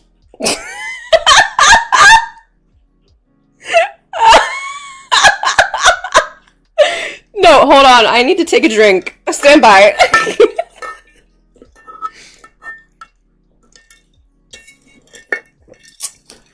Hold on. I'm gonna leave his hoodie uncropped for a second while I get his body in here.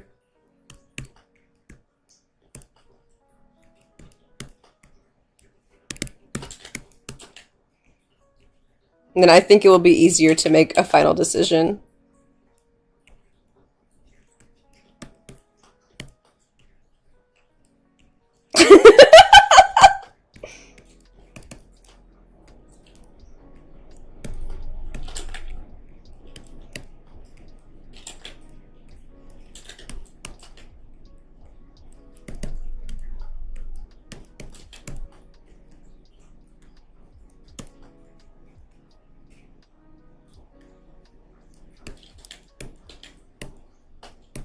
Slightly larger and more visible than usual. I'm loving the direction this is going, guys. This is great.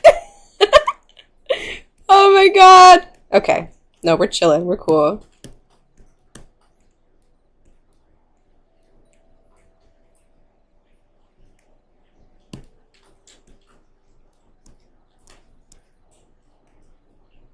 He has an Audi. Audi 5000.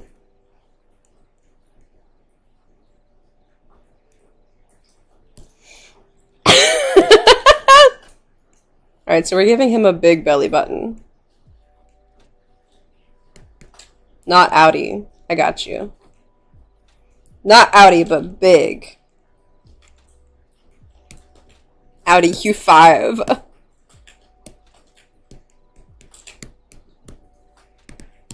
Hold on, let me check my specs here. Hold on. I feel like I always make the characters of the legs too long. I'm a little bit self-conscious about it. But then I'm like, well, that's just like a Bratz doll, so it's fine. Or like a Barbie. They have long legs. Nobody gives them gaff about it.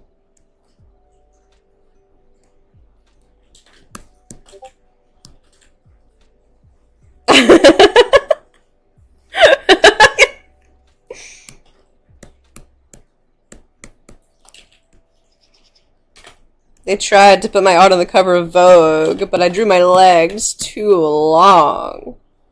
I just like a nice long leg. I like the aesthetic of a long leg. So sue me.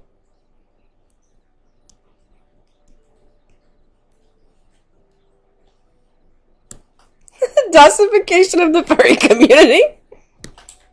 Every sketch is like sketch. Okay, GD Cat, how are we feeling right now? How are we feeling in the chat today? Give me a 1 if you love it.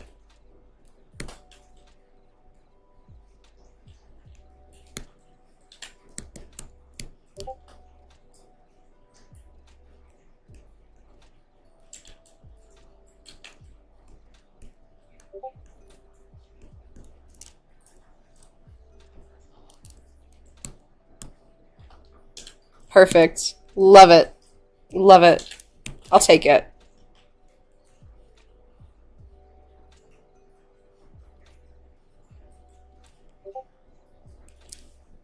Alright, here we go. Hoodie. What are we thinking about the hoodie?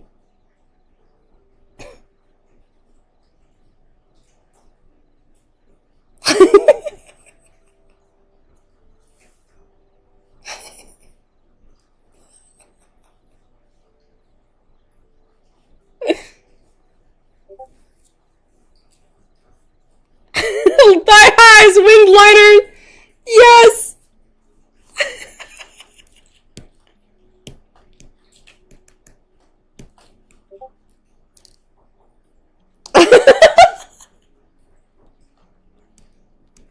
Fluffy, smooth tummy. Got it.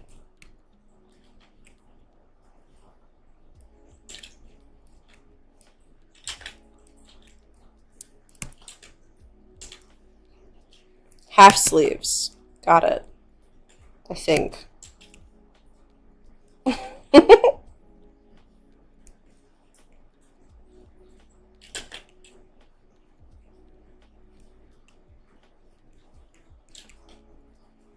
More like that, right? More like that.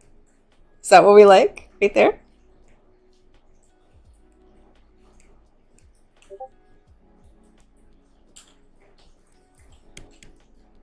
I love it.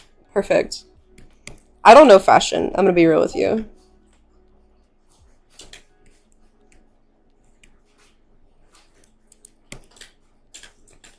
Oh yeah, drawstrings. Drawstrings. We can do drawstrings. And then the shoes. Do you want the feet to be like the digitigrade feet, or do we want like furry sneakers? Yeah, honestly, he's a little bit of a sleigh.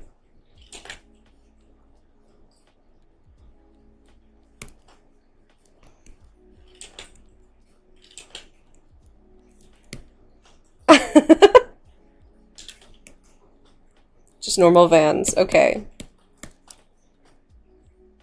So we're going to change his feet to regular feet, I think, is the vibe. I'm going to save them in case we... Yeah. Okay.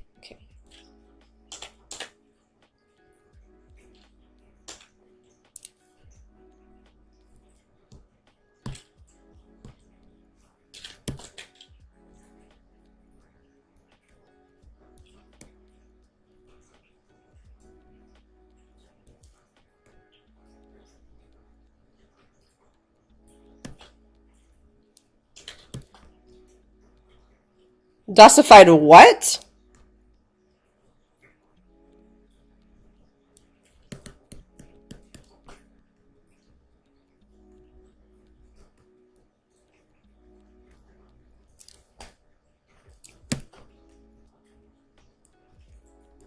I'm gonna give the Vans bar laces. I feel like that's very punk skater of him. Skater punk.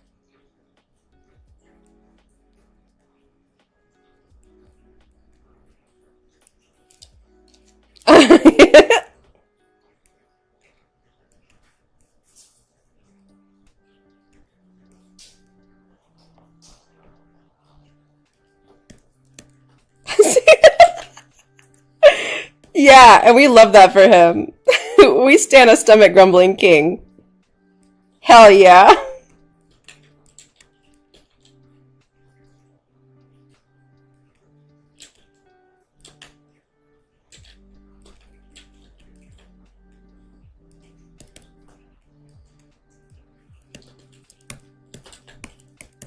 These legs, I need to fix them. Stand by.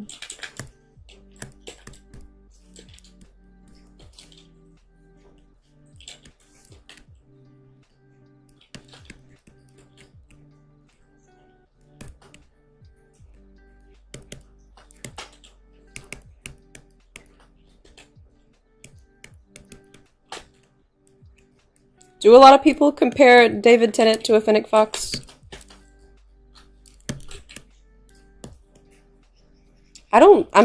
There's something happening here. Hold on.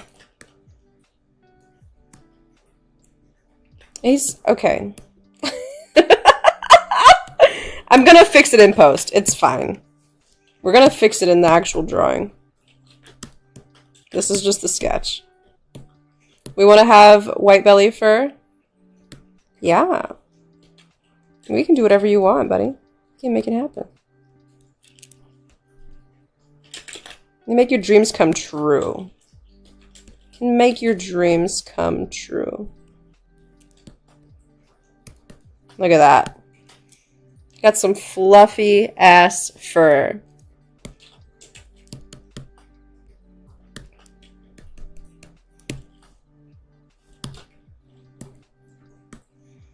Right, so we got...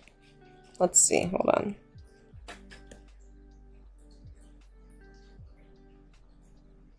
This leg? I don't know about her.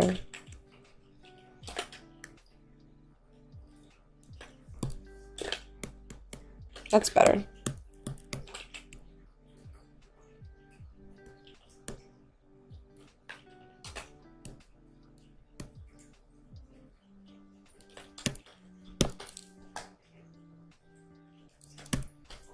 Sorry, I'm not... Hold on.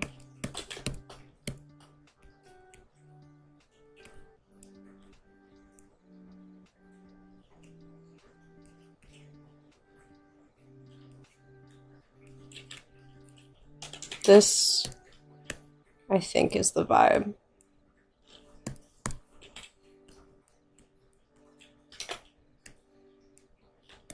Yeah, I think that's better. Okay. Alright. What else do we need for this feller? This absolute guy of a man.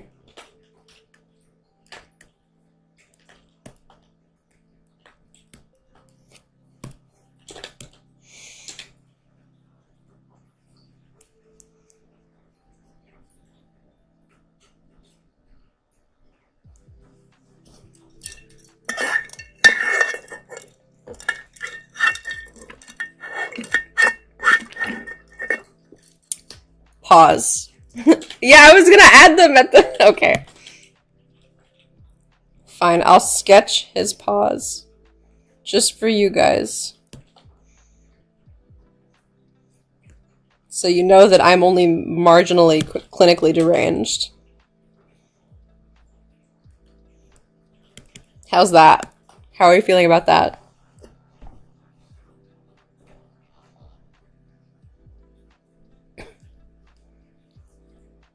Perfect. Okay, I'm gonna start lining. Scream if you hate it.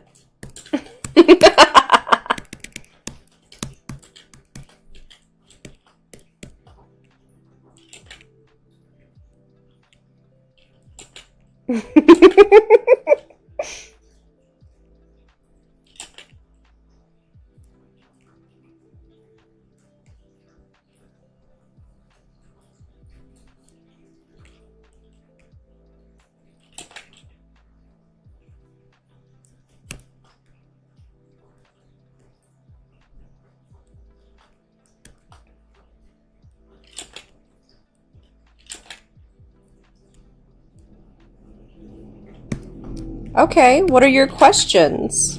We can do some Q&A while I'll do the line art.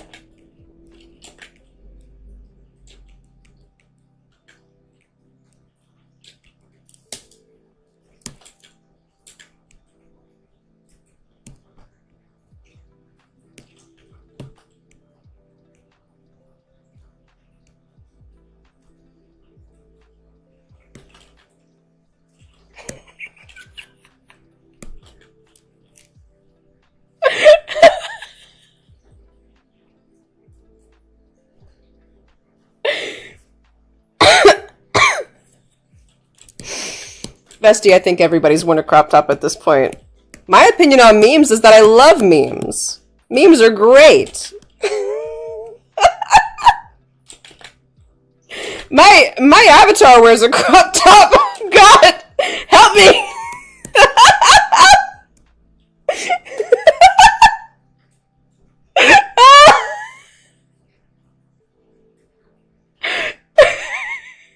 Oh, I shouldn't laugh. I shouldn't laugh. I'm not laughing at you. I'm laughing because I just love it here. I love being here. I love having fun. I love talking with everyone. We're just having fun. We're just having fun. And also I have had an adult beverage. So here's the thing about me. I'm a happy drunk, and I would not drink if I was not, right? I'm not drunk. I haven't been, I'm not drunk. I'm sober a little bit. I get really happy and giggly and just overall fun when I drink. So that's why I do it for you guys. I don't really enjoy drinking other than for my videos and for my streams. That's the only time I drink.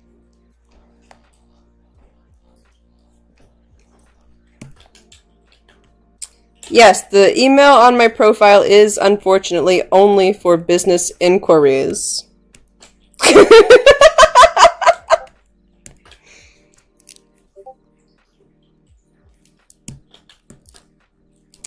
Yeah. So, no, I'm a happy drunk, and I don't think I would, you know, if I was not, I wouldn't drink. Guys, are you are you happy drunks? Please say yes in the chat. Lie to me. I don't want to know the truth. Yes, there is a Discord. Thank you. Thank you, Cookie.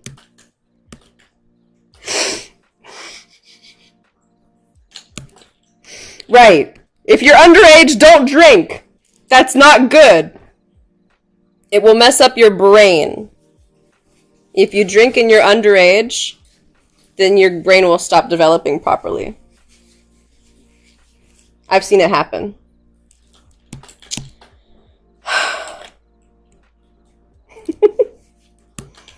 Aww, emotional drunk. This is so sad. You know, you Canadians are like built different or something, but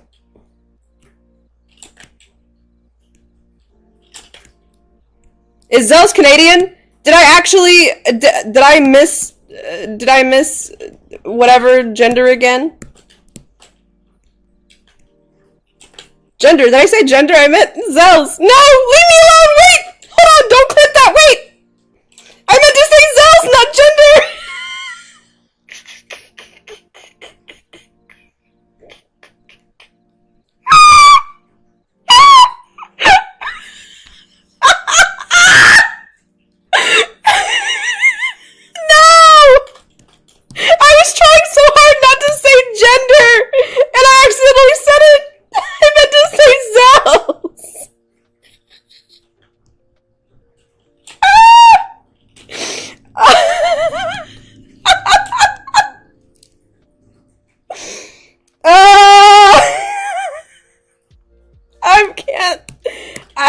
Many liberals.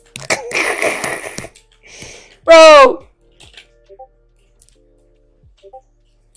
Hello, GD Cat. I apologize. It is only for business inquiries, and I apologize. I am very sorry that you cannot join the Discord. That is very sad. I will imagine in my heart the memes that you are going to send, and I will enjoy them there. Until you are of the age that your parents agree to let you have a Discord. Because I understand you're 18.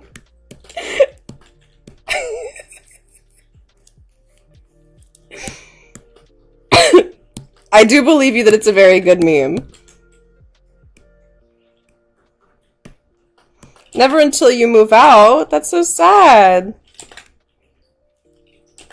Yeah, Farrell's actually really good at tracking down memes. If you want to give them the description of it, I bet they could find it and send it to me.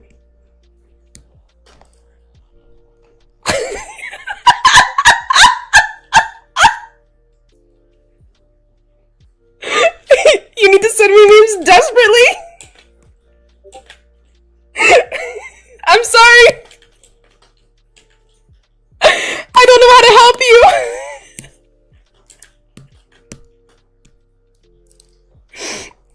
Oh my god. New donation from Jax. New donation from Jax. Thank you, Jax, so much. Thank you. Oh my god. I love it here.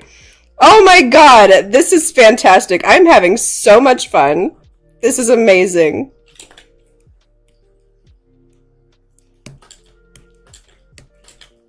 Oh my god.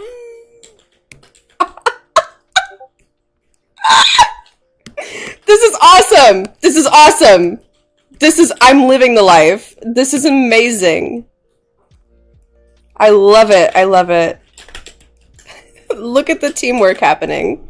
This is beautiful. This is a thing of beauty.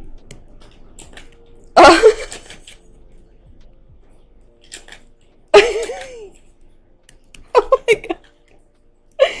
Oh, oh, oh, oh. So, I'm gonna play Lethal Company after this. After this stream, I mean, not after this commission. Or this request. I'm gonna play Lethal Company after this. We've gone through so much trouble to get this meme. I really actually do need to see it now. I have to know. I have to know. I'm really interested in knowing now. I need to know. I know Farrell will pull through. Farrell will pull through.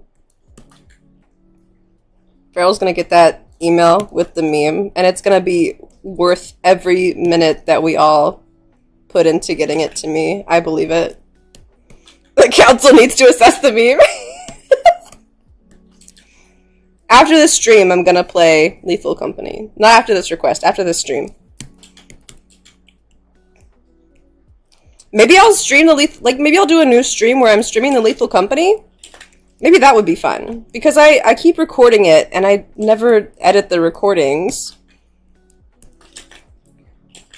But I don't want any of you people stream sniping me. Because I know you'll do that. Because some of y'all already like to metagame. I'm not going to say any names. But some people likes to say, oh, everybody's dead in the chat. And it's okay. It's not that big of a deal. But I'm just saying. I'm so excited for this meme. Yes, stream sniping in Lethal Company.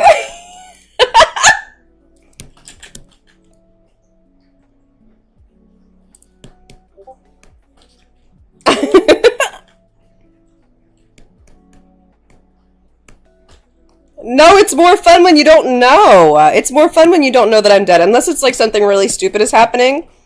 But like what Farrell did the other night when we all died, when Farrell died, and we were looking for Farrell's body, or we were looking for Farrell because we thought they were still alive, and they just voted to leave. Like that wasn't, you know, that was cool.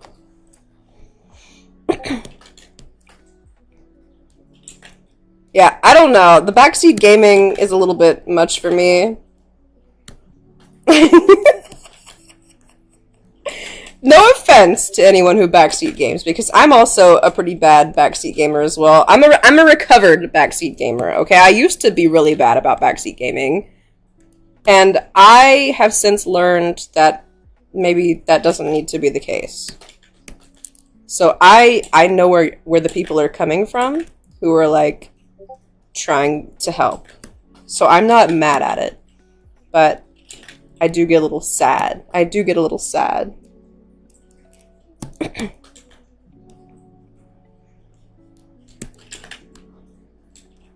But, you know, everybody's different. Maybe when the people who backseat game are playing, they would appreciate when you're backseat gaming them.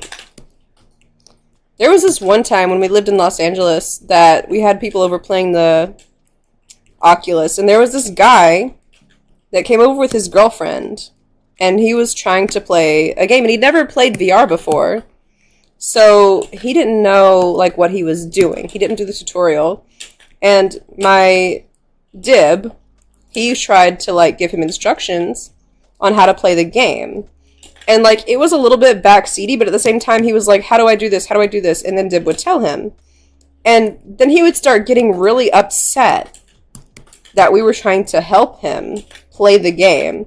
And he got to where he like almost took our headset and threw it on the ground, but he didn't. He like stopped himself and he was like, you know what? I don't want to play anymore. And then they left a few minutes later. And I was like, like, I'm not like that. I'm not like that.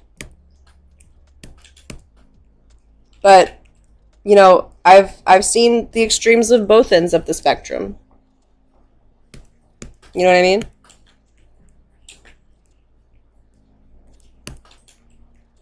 It's just one of those things. It's like a communication style or a love language, really.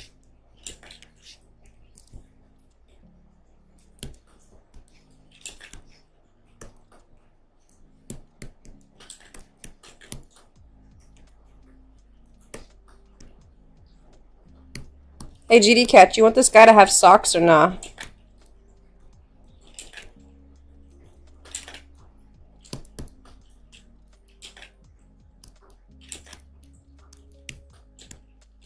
Sure.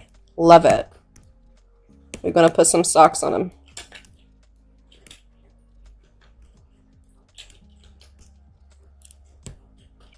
How's that? Oh, he left.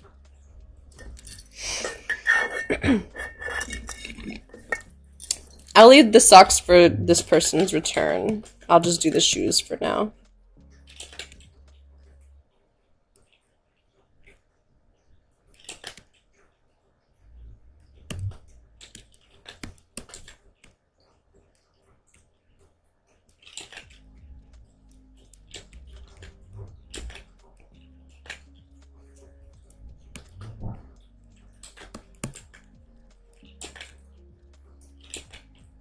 Never mind on the socks?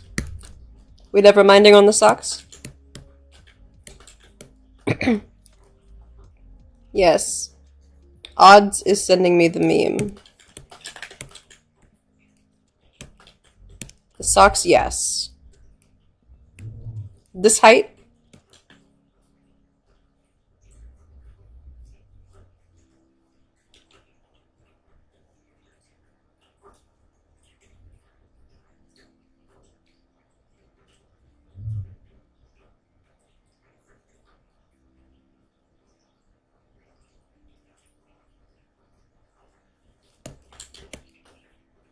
Have you guys ever ate at Chipotle?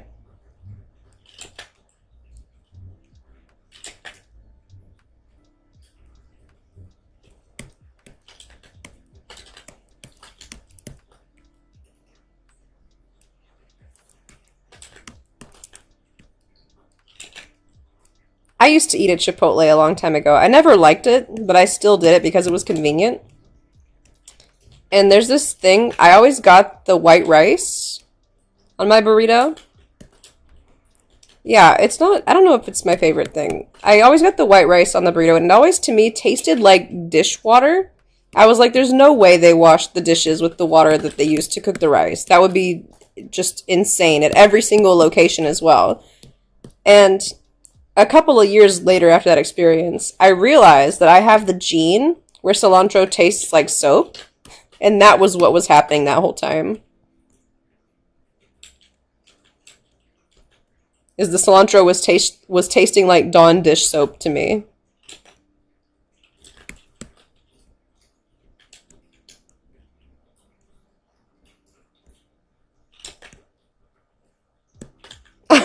Yeah. No, because I had stopped eating it at that place because I was like, I don't know if like this is dishwater or not. Like it's clean dishwater. I know that. But I just can't, I don't know what's going on behind the scenes. I can't justify eating this anymore when I don't know what's happening.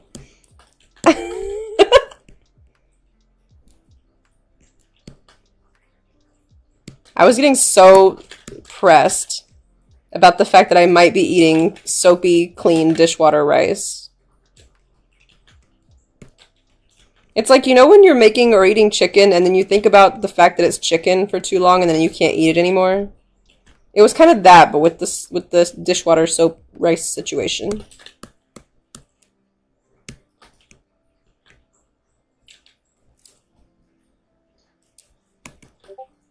I mean, they used to give you big portions. Like, this was like in 2019. Oh, I got the meme. Hold on. Stand by. I'm looking at the meme. Hold on. I gotta open it. It's 3 minutes, bro? Oh my god. Top 29 quintillion cars? No, wait. You guys have to see this. You have to enjoy it with me. Ka-chow!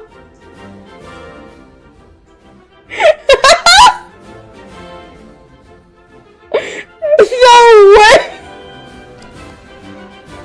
What is this?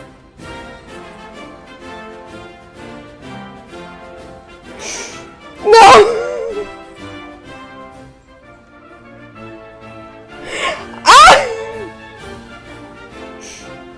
It's every car! It's every car!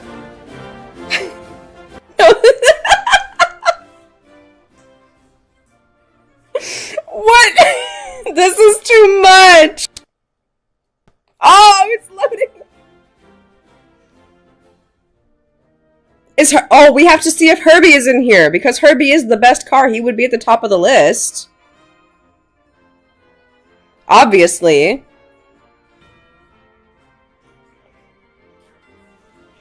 No, because when I was a kid, I saw Herbie, and I thought I was Herbie. Like, I identified as a car for most of my life. It wasn't until I learned that when you grow up, you can't grow up to be a car, that all my hopes and my dreams were shattered. Because I really wanted to be Herbie when I grew up. For years. I expected it to happen for me. I had planned for that. I had planned to grow up and be Herbie.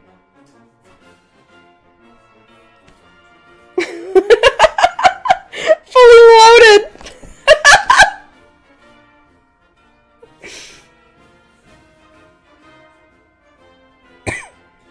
Cheesinator. What? The Cheesinator, bro. No, because this reminds me, when I was living in LA, I walked past this, like, garage every day, and there was a car there that was, like, wrapped with, like, an advertisement for ketchup. It wasn't, like, an advertisement. There's Herbie! It wasn't an advertisement. It was, like, an advertisement for ketchup in general. Not even, like, a specific brand. It was just, like, this is the ketchup car. And I took a picture of it one time because it just sent me every single time I walked past it every day. It was just like, have you tried ketchup today? No brands. Just, have you tried ketchup today? Maybe it was one of those jokes I'm too autistic to understand. No, there was no branding on the car. It wasn't even Heinz. It was just like ketchup, tomato ketchup. And just red and yellow, but like no brand logos or anything. This is every single car, isn't it? This is like all of the cars that could possibly be. Oh my god. That was worth the effort. It really was worth the effort. Thank you so much for sharing that. That was absolutely... My life has been changed. I have been transformed. I'm not the same person I was a few minutes ago before that video came into my life. Yeah, that was all the cars.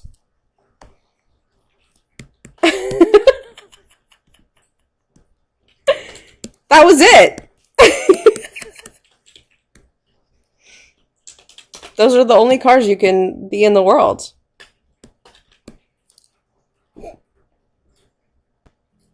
Can you believe it?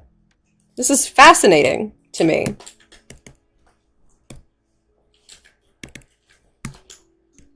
Thank you so much for sharing, GD Cat. I'm very grateful.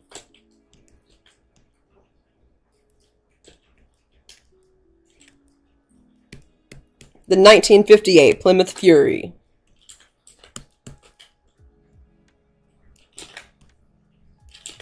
My favorite car is Herbie. There's a guy really close to where I live who works next to a mattress store or in the mattress store near where I live who has Herbie. It's a modern Herbie, but it is painted to look like retro Herbie, right? And he always parked in the same parking lot. I think he got a new job because he doesn't park there anymore. But he was always parked in the same parking lot. And one day we were riding around somewhere in like Dib's parents' neighborhood or something, and we saw where the guy lived, bro. We saw where the guy who owned Herbie lived. Because Herbie was there, parked in his yard. And every single day since, I've thought about when we go on our little walks, our little hot girl walks, going to his house and meeting him and seeing what kind of person he is.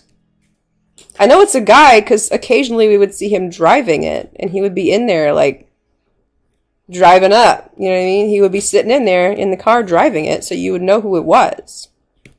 But it's nobody we recognized. There's a Herbie where you live too? Oh. Yeah, I'm Herbiekin, or I was Herbiekin. Since I learned you can't do that, you can't just turn into a car when you're an adult, I kind of got over that. But I still think about sometimes how my life would be if you could become a car when you grow up instead of a person. So I think I would be a pink Herbie. I just don't know if there's any other way I would be able to survive unless I was Herbie.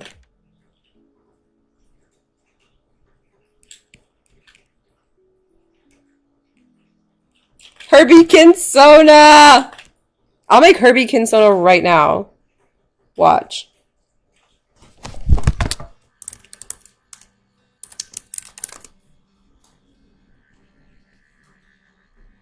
I'm gonna get Herbie right now.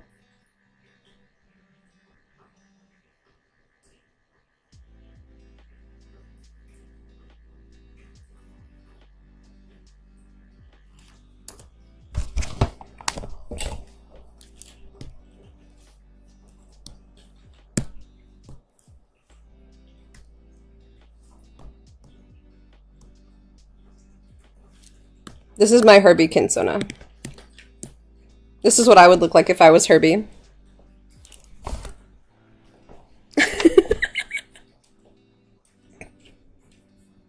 This is it. Revel in that. This is me as Herbie. I actually like the really intense pink, if I'm being honest. That's it. That's me. Yeah. That's literally it. That's literally it. There you go. With the big spoiler, too. Oh my god, with the eyelashes? That would be too funny. There's me. If that's what I would look like if I was in the world where you could turn into Herbie when you turn 18 instead of go to get a job and go to school. That's me.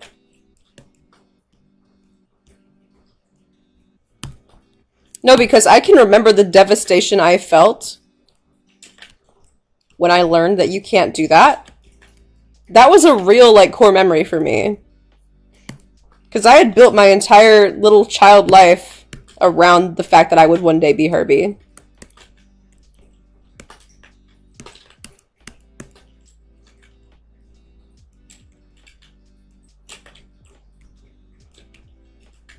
And that's when my chronic depression started.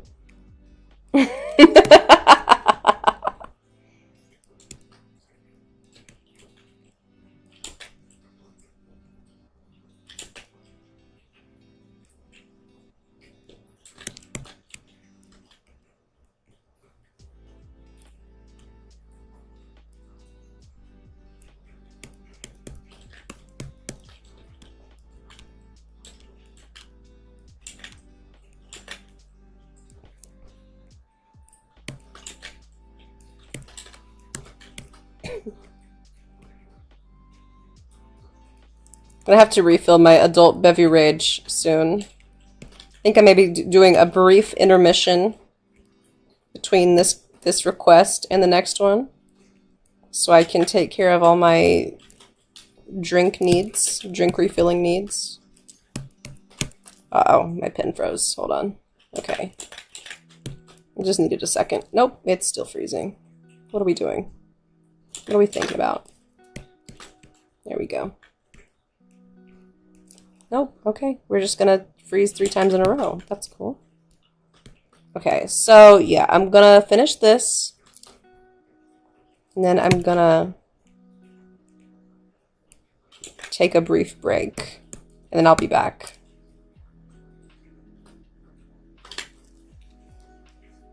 Yeah, I have been sipping from my water bottle since my regular drink ran out. I got this big gallon water bottle I keep on me all the time. My emotional support water bottle.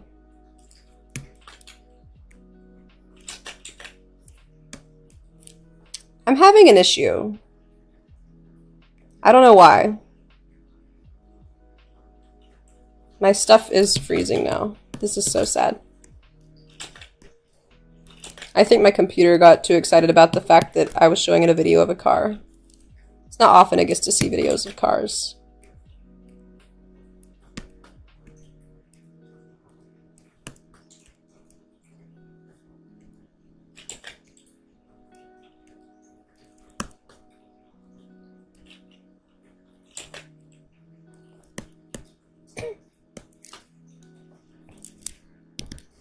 Okay.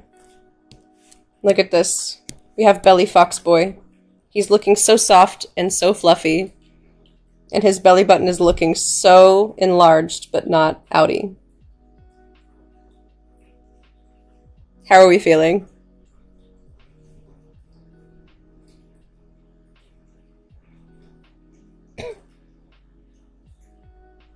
How are we feeling about our Belly Fox Boy?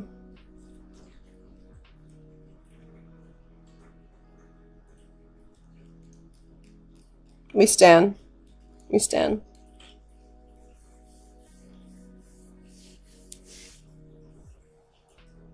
I like how his little top is like blowing in the breeze. That was such an inspired move by me.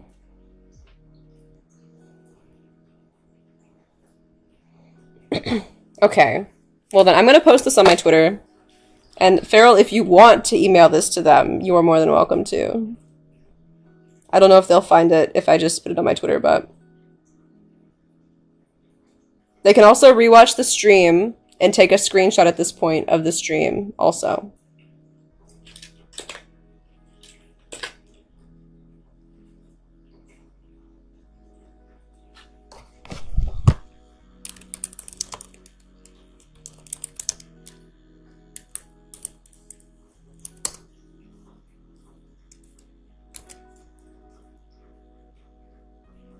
Okay.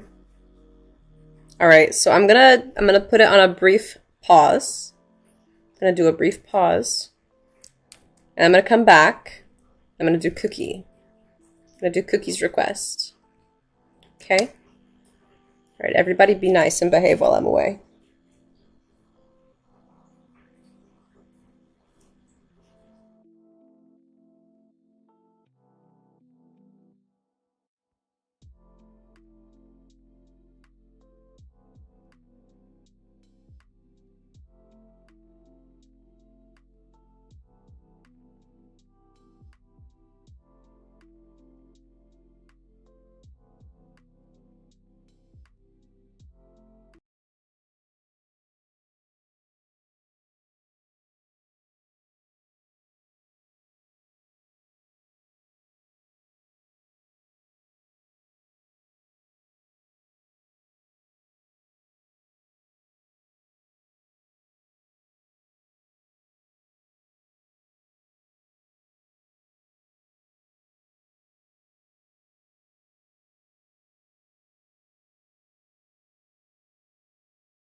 Alright, guys. Did we all behave? Were we all well behaved? Did anyone die? Okay. Time to do cookies request. Time to do cookies request. Ah, my game froze. Oh, my Discord. My Discord froze.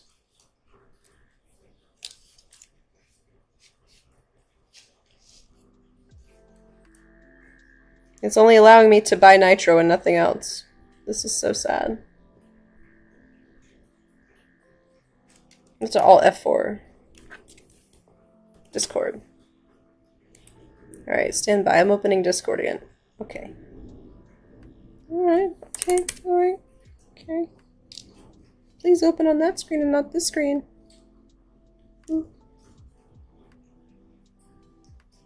Yes, absolutely. If you send your protogen, I can add her to the group image. Not a problem.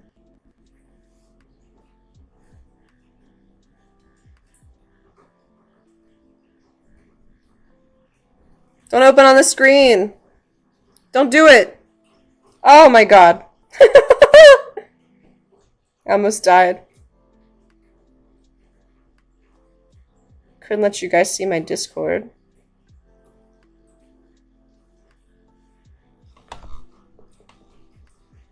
Okay.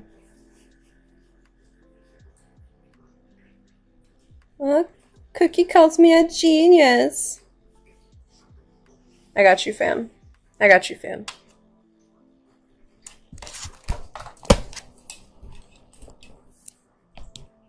Well, let me put my drawing glove back on.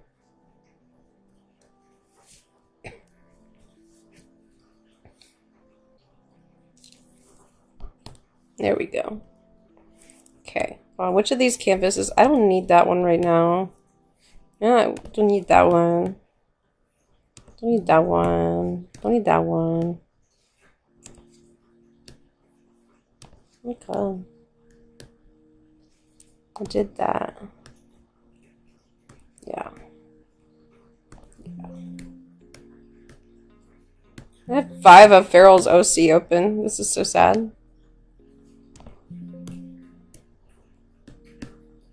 Okay.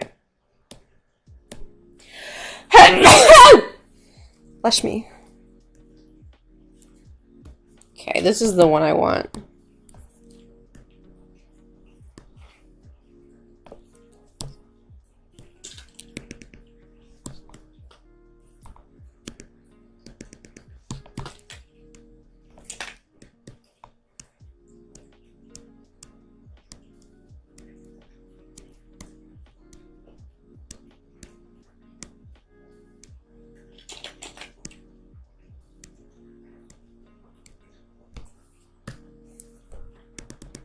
Do you know what I think happened? I think that latest drink I made might have been a little bit stronger than the one Dib made me.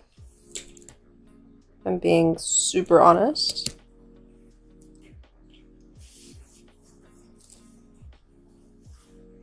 Zels, I don't know what that means.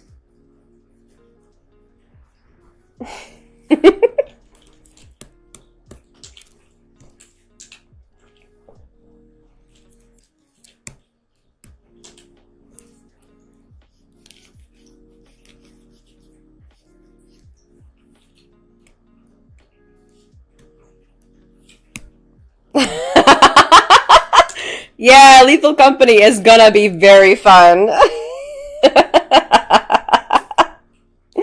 You better believe it, bro.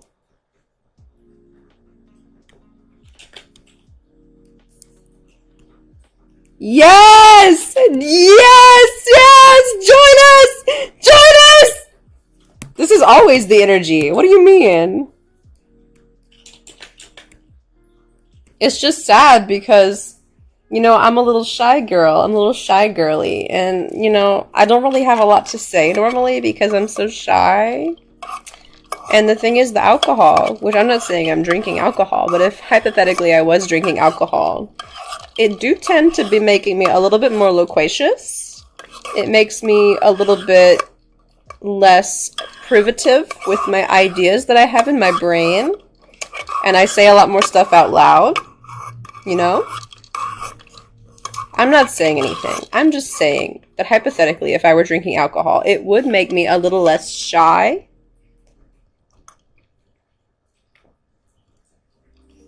Which is why I drink it sometimes. Not saying I'm drinking it right now, but hypothetically, if I was, that would be why I was.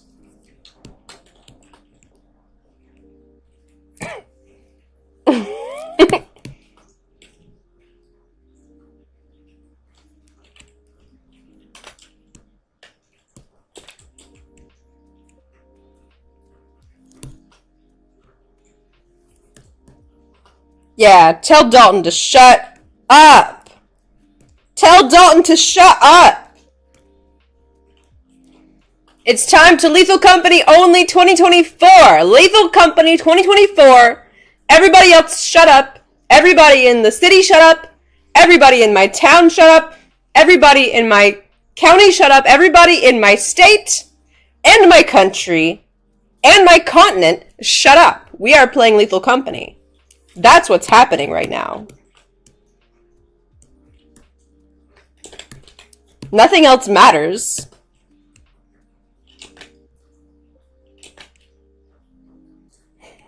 This is the energy we're bringing into the new year. Everybody shut up, it's Lethal Company time. That's what we're doing.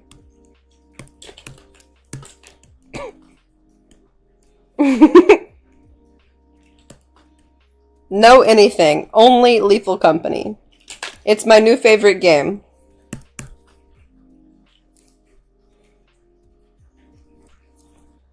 Relationship with Minecraft ended. Yes, Cells. I have an answer, potentially. Unless it's about what objects of clothing I typically wear. That I may veto, personally.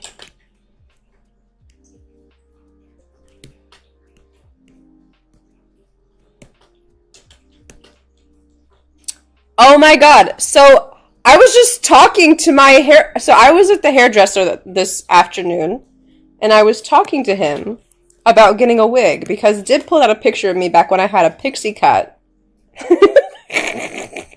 Did pull out a picture of me back when I had a pixie cut, and everybody lost their minds at how beautiful I was with a pixie cut.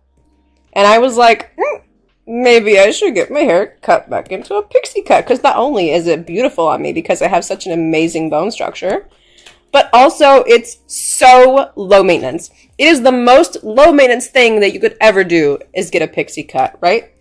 So me and Dib was asking the hairdresser, so how would you go about like wigging it up? And he said, well, to get a wig that looks like your hair that you have now, it's going to be about $2,000. It's going to be about $2,000 for like the low end. And I was like, that might be something that I save for when I have a little bit more income. Because right now, a $2,000 wig is not in the budget. I'm being realistic. I would love it to be. It's not. But I thought it would be like a really cute Hannah Montana thing. If like when I get famous again, if I do the wig, right? I actually get the wig and I learn how to wear it. Because I can put on a wig. Like anybody can put on a wig. But it's like, how do you wear it? How do you wear a wig? How do you style a wig? I don't know. I can barely style my own actual hair. So that's the thing. And then I could do the Hannah Montana thing where I have the pixie cut underneath, so when I go outside, people aren't looking for my signature two-tone, like, checkerboard dyed hair, because I'm gonna have my natural color pixie cut. So people won't recognize me in the street. I'll be super Hannah Montana. So that's the idea, is when I get famous again, I'm gonna do the wig for sure.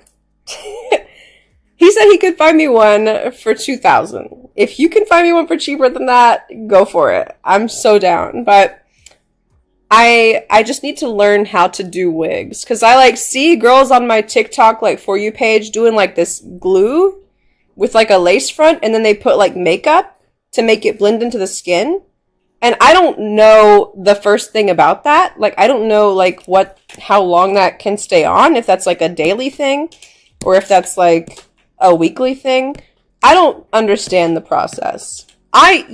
Despite my appearance, I have only recently been a girly girl. I have only recently been indoctrinated into the girly girl scene.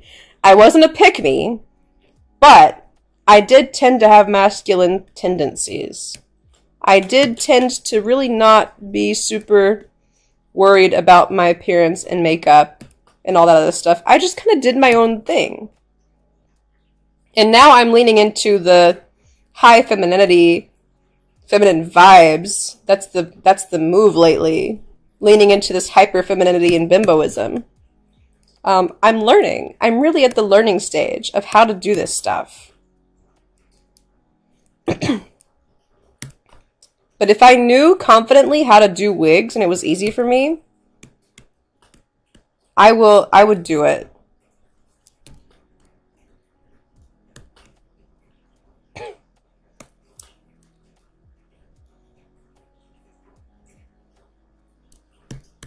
I'm still on that journey.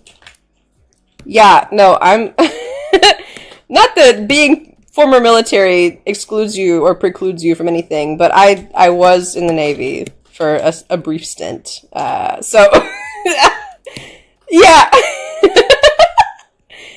the appearance stuff, it wasn't super the most important thing on my mind for a while there.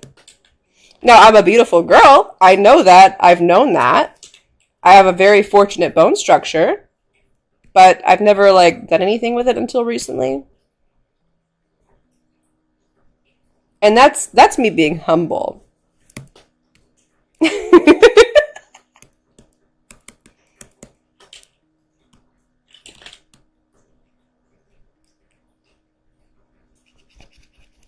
Yeah, no, I still am very much gender apathetic. I'm a gender apathetic person at my core, but I am leaning into the femininity stuff because it's kind of easy.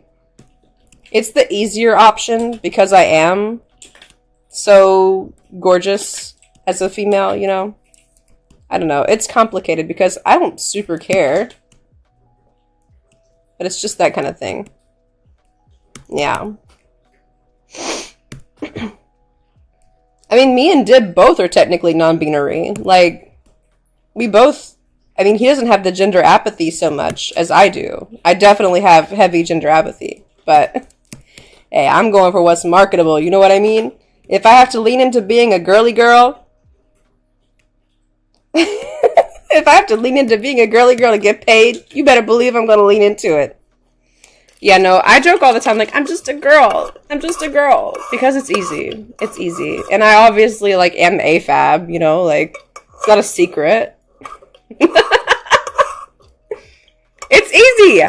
But, you know what's funny? Is that I did... So, here's the thing about when I joined the military. At that point, I was socially living as a male. And I was passing as male. On top of everything. People would call me sir until I opened my mouth and people would be like, oh my God, I'm so sorry. I thought you were a man, that kind of thing. It's I'm really not that fucked up about it, to be honest. I'm more fucked up that you were fucked up that I'm a girl. But anyway, for a year and a half, I lived as a male socially. It was awesome. I highly recommend it. If it wasn't so cause I'm apathetic, If it wasn't such an undertaking to transition, I probably would, honestly, because my life as a man was so much easier. People didn't follow me on the streets and shit. I could go out at night. It was awesome. I highly recommend women, if you can get away with it, to be male for a little while. Just a couple of days or a month even. And just see what's on the other side, because you're going to transition real quick. You're going to be a lot of cis women. It's going to be no cis women no more. When you see how much better they have it, just socially, people leave you alone. People would get out of my way when I was walking. It was crazy, the difference of the life that I was having. And eventually it just became easier to live as female again. When I joined the military, they were giving you, the shit. So I was like, okay, whatever. They put me in the female barracks and everything. And I was like, I don't super care at all. It's I think gender is stupid. I think gender is dumb. I think if we just did away with gender, everybody would be happier, honestly. Just fuck who you want to fuck. If they have the right parts, then that's great. If they don't have the right parts, then don't fuck them, obviously. But just love who you want to love. Sleep with who you want to sleep with. And maybe worry about what their gender is at some other point when maybe you guys are trying to have kids or whatever. Then get a surrogate if it's not compatible. Like, I don't know. I just think gender is such a tired old thing that could really just go away. I just don't care. Like, it's to the point that I refer to, like, everybody as they, them, even if they've told me, well, not if they told me, but, like, if I don't know somebody like that where they've not come to me and told me my pronouns are she, her, I'm gonna call them they, them, because to me, I don't fucking care what your gender is unless we're trying to fucking have a kid. And if I'm not having a kid with you, what does it matter to me if you're a she or a he? And that's how I feel about the whole gender thing, honestly. And that's where I'm at in my journey with the whole gender thing, too. Like, because it just doesn't make sense that pink is, like, girl and blue is boy, and you can't cross over, otherwise you're transgender. Like, what does that mean? Pink is pink! Blue is blue! Just live your life!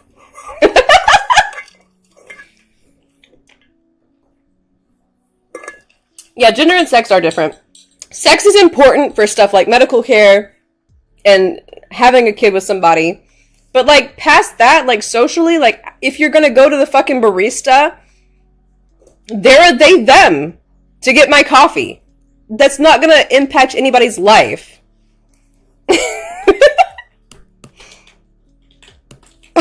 Zel's sex is important for my continued well-being.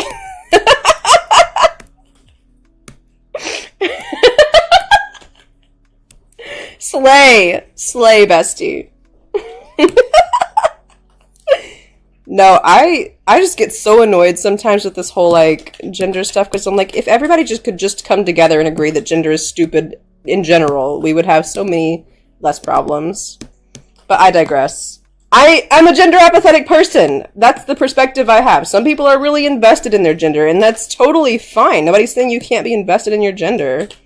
But, like, to have, like, fucking news debates and shit about what's a woman? Who cares what a fucking woman is, bro? Grow up and, like, get good. Do something that's gonna make a difference in the world than worrying about fucking women and men and bullshit. Like, what can we be talking about instead? What can we be talking about instead? The fact that there's flowers fucking blooming in the middle of December. Why don't we talk about that? Why don't we talk about that?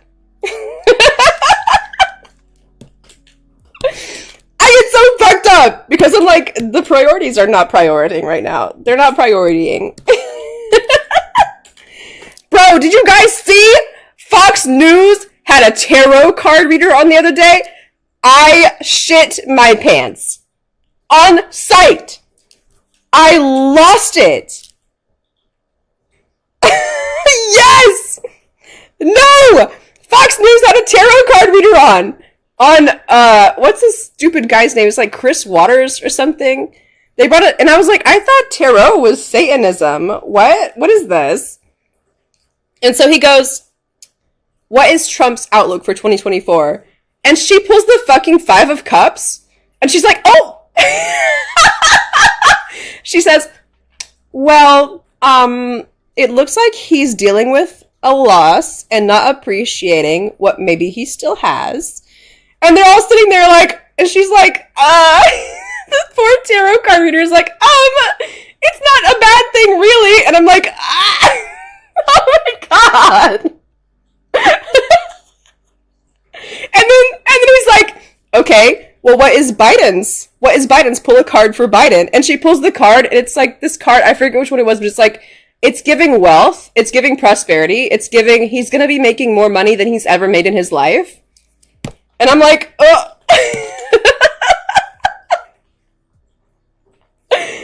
Oh my god, I shit myself. I pooped. It sent me. It was so funny. It was so funny. I was like, no way, bro. No way. Zels, I'm Canadian.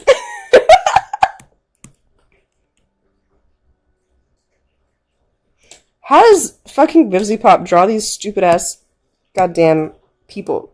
Snake men. Bro, this guy's like insanely angular. He's just all fucking polygons, bro. What is this man? I think it was the Ten of Pentacles. The card I remember had a bunch of like gold coins with stars on them. That sounds correct.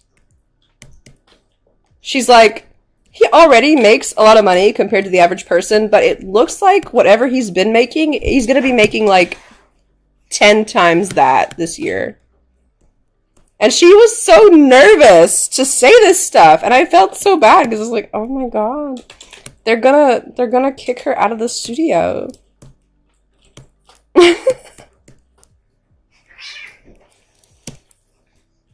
It was so funny. Oh my god, it's on TikTok if you look up, like, Fox News Tarot. It was so good. I lost my mind. She felt so bad to be giving them this news. Because she was like, oh, this card for Trump means loss. The CNN kiss. Oh, was that at the ball drop? Was that what it was? Because I only saw the one where they accidentally hit the ball with fireworks and it, like, got blown up or something. Oh my god. I can't believe that people are so dumb. This is why gender should be abolished. Abolish gender. Who cares if two people kiss on New Year's Eve? Everybody's fucking kissing on New Year's Eve. Suck my dick. Everybody kisses! Everybody does it!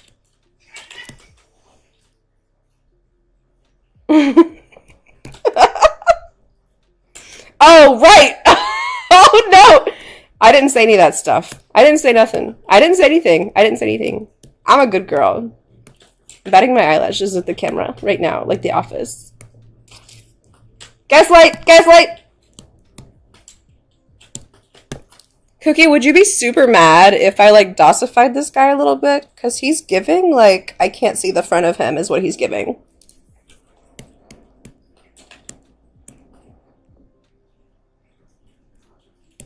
Slay! I love it. Thank you so much. Also, his head is a little bit stupid. I'm sorry to rag on your mans, but look at his head. He looks like a fucking Nickelodeon character. I wouldn't have said it if I didn't want you to dosify him. Yes! Slay! Slay! No, because I thought the only thing that happened at New Year's was the ball got shot by fireworks, and I've been seeing pictures people took of the ball getting shot by fireworks, bro. I was like, oh yeah, that is a little bit crazy that they would delay the stream 1 minute for the ball being shot by fireworks and play footage from an old ball. But, like, I understood that. Yeah, he's hell of a boss coded. Wow, whoa. Wow, whoa. My kitties are screaming. They got excited because I'm excited.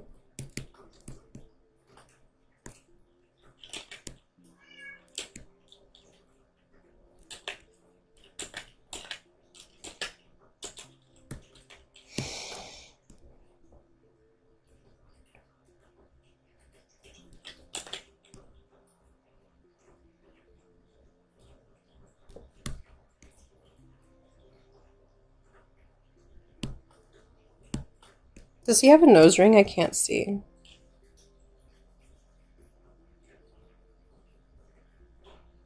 I just presume things sometimes.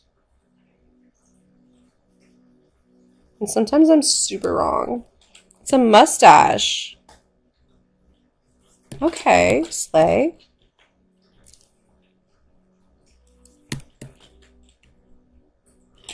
He has a little tiny little handlebar mustache type deal happening.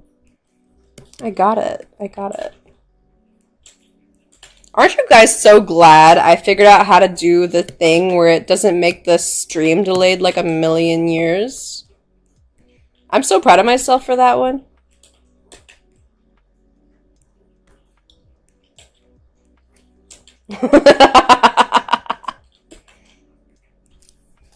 I know. Can you believe it was just right there the whole time?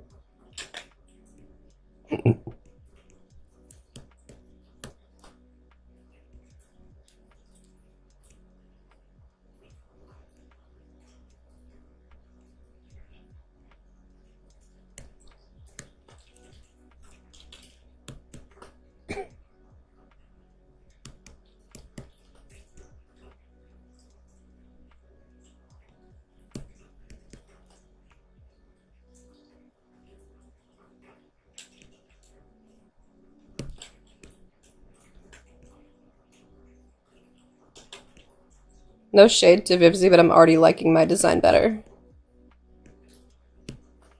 Is it just because I'm good with the sauce? I don't know. Could be.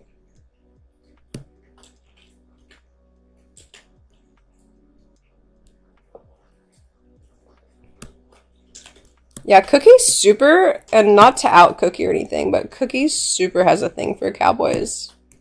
Like, it's so easy when I buy them presents to get them something they like, because I just have to make sure it's a cowboy.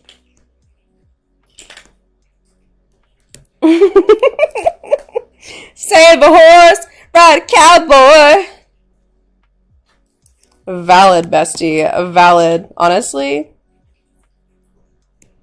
I'm so here for it. Mad respect. Mad respect. Cowboys and snakes. Hey, you remember that motherfucker from Rango, though?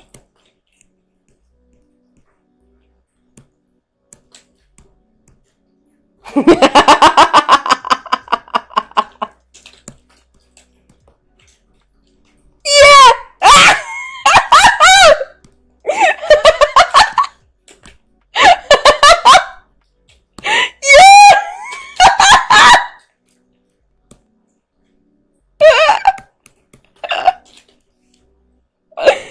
No! I'm sorry.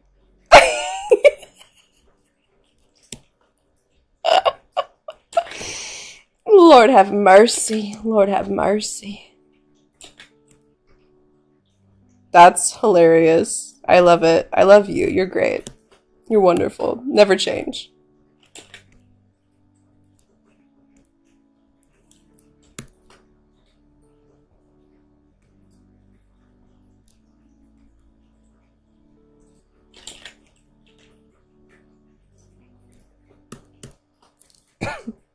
There was a Beanie in there too, right? That's what that girl's name was Beanie? No, it was Beans.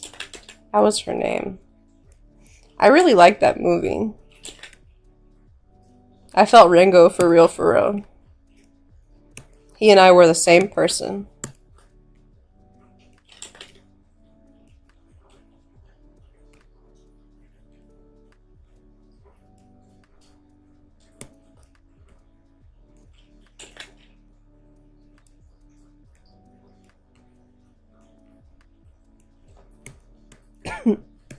Too weird to live, too rare to die. You know what I mean?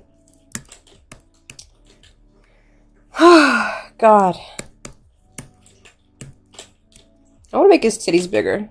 Hold on.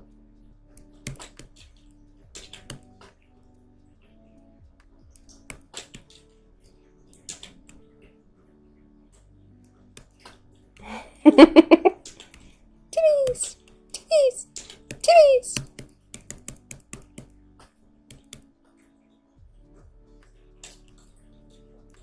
I'm gonna give him a little, like, situation. We're dosifying. This is dosifying mode. He's getting a situation now.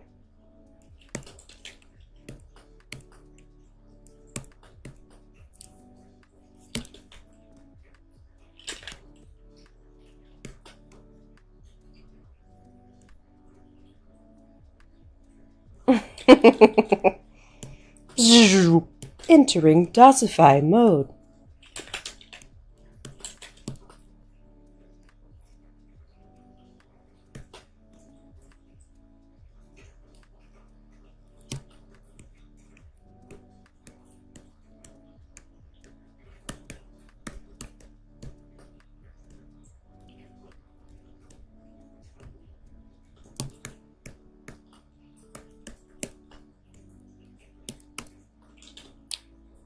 Do you guys like the little mini preview in the bottom right corner? Is that annoying? I can get rid of it. I don't know. I thought it would be nice.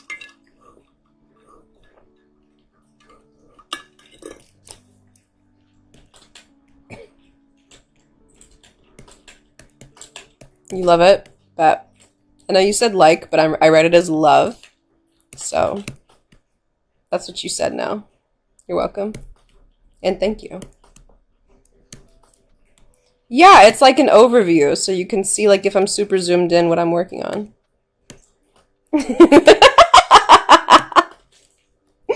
I'm so glad you guys agree. That's so wonderful. Yes. Slay. Slay. I'm so here for it. Valid. As you should. As you should. Why wouldn't you love it? I was thinking of you the whole time. I was thinking of you the whole time I did it, so you should love it.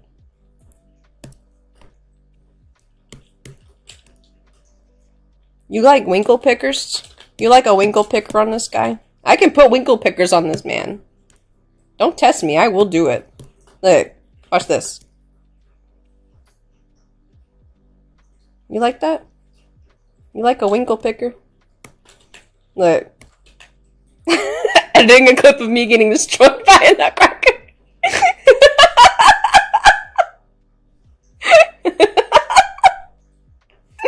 I feel like winkle pickers work on this guy. He's got the vibe. He's got the vibe for a winkle picker, bro. It works. I'm loving it. He was a fairy. Because I know also I flip my canvas a lot, so it's like, I didn't want to make you guys like seasick if we were doing like a drinking game for like every time I say winkle picker or something. In case you were like watching with your face pressed like an inch up to the screen, where this is like engulfing your entire peripheral vision, which is, I must admit, the only correct way to watch my videos. If you don't have the screen pressed up to the tip of your little nose with your entire periphery engulfed by my stream or my video, then you are, I have to tell you this, and I'm sorry, bestie, but you are doing it wrong if that's not the case. The screen, whatever you're watching, it has to be touching the tip of your nose. That's how it works. That's how you get the full experience. Feral. I'm a stigmatism. No.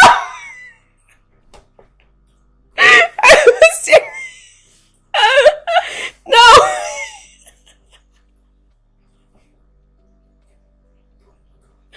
I'm gonna die. I'm gonna die of laughter. The delivery, though. The delivery was what got me. I cannot. I have astigmatism. Yes, let's everybody make drinks! Yes! No, I'm going back and forth between my water and my new drink I made, where I did a little bit of a heavy pour. Of not alcohol. I did a heavy pour of soda water and nothing else. And I am so ready for Lethal Company. Bloody Mary with ketchup? I don't know, bestie. You're gonna have to ask Dib about that one when he gets back, because he's the Bloody Mary person. I'm just a girl, you know? I'm just a girl in the world. That's all that you'll let me be.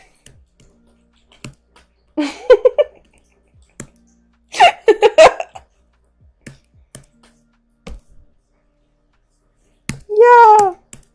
Yeah. Yeah. Woo. Oh, he's got like a little bolero happening moment. He's got a little bolero moment happening. It's doing this kind of number here. That's actually a little bit cute. I'm gonna be honest with you. That's super cute. Not even a little bit, just super, super cute. We love it. We love it. We stan! Guys, I have a question. And don't cancel me for this, right? Because I don't know if it's not nice to ask. But did you hear that stuff about the character that everybody was super simping over? He was like a deer character, like an old-timey guy. And his skin is like pale, you know? I was wondering if I should draw that with like dark skin. Alistair.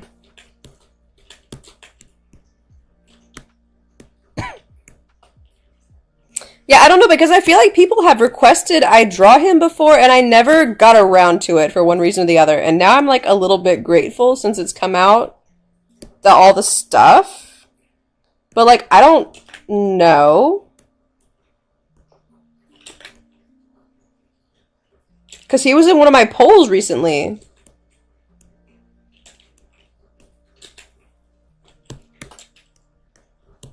I don't know. It's a touchy subject, honestly. It's a touchy subject. I just don't want to hurt a feeling. No, from Vivzy Pop, Has Been Hotel.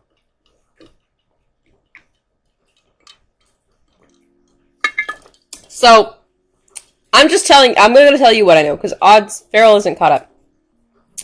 So basically, there's this character in Has Been Hotel who is like a 1920s to 1940s, like, a radio announcer who's in hell. He died. He's chillin'. And he's a practitioner of hoodoo and voodoo, he says. And yeah, I don't know the full lore, but apparently that's like a closed practice for people who live in Louisiana and potentially are of a certain situation.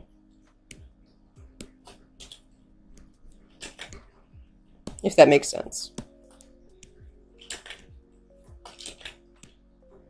And there's been this like big to-do with the fact that in the show, his skin tone is not indicative of whatever situation he should be in.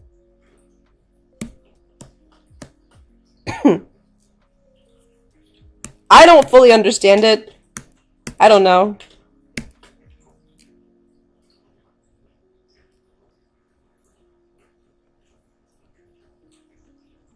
Yeah, I have no clue. I truly don't know. And I feel like a little bit sometimes Twitter is a little bit oversensitive about things, but at the same time, I feel like maybe it's like gray areas. There's some merit to this. Like, if you're going to have a character that maybe is representative of a certain thing. Like, okay, this always reminds me of on Star Trek, right? I'm going to tie it back to Star Trek because that's my special interest. There was... The show writers wanted to have a Native American character. So they consulted someone who claimed to be a Native American practitioner slash person slash whatever. And they had this guy consulting when they would write an episode about this Native American character who had this Native American character in it. They would consult this guy and say, hey, if a Native American character was really in this situation, what would they do? And this guy would tell them what a Native American character would do. Right? So it come out, and this was like in the 80s and 90s. So there wasn't, you couldn't just look somebody up and see if they were insane. So it come out later that this guy who they thought was Native American, who identified themselves as Native American and knew Native American culture, turned out to be just some fucking guy who didn't know shit about dick and was lying the whole time. And this was after the show had already been completely produced, and a bunch of Native American people wrote into them being like, hey, the Native American stuff you guys included in the show was super offensive to us. And they were like, we thought we were doing our due diligence because we had consulted somebody who had identified to us that they knew what was going on. So, like, at the same time, I'm like, is it... Like, I don't think that's what happened. But, like, could it potentially be some percentage of that? I don't know. And I'm not up on the lore. I haven't watched the show. You know, I don't know anything. I just have a lot of curiosity around these subjects. I want to learn. I want to learn more. I want to be informed.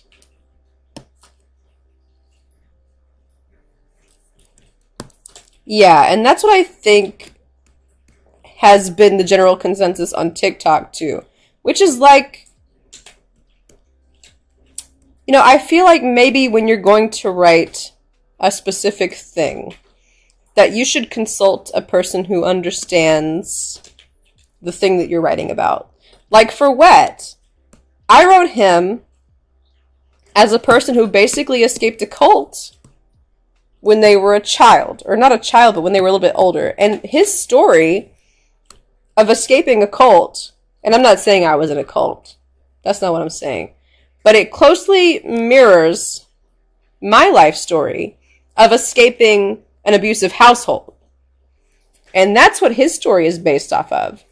But if I had a nice upbringing and a chill family and everything was Gucci and the coochie, like, I feel like maybe I would want to, like, talk to some people who have not had that experience to write his story if I really wanted to write it.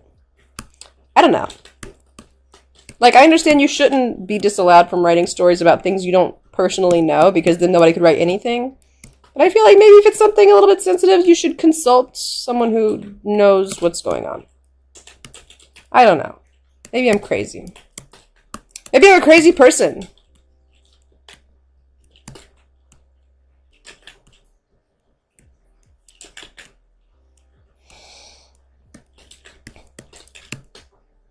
Like, especially when it's something like a religion.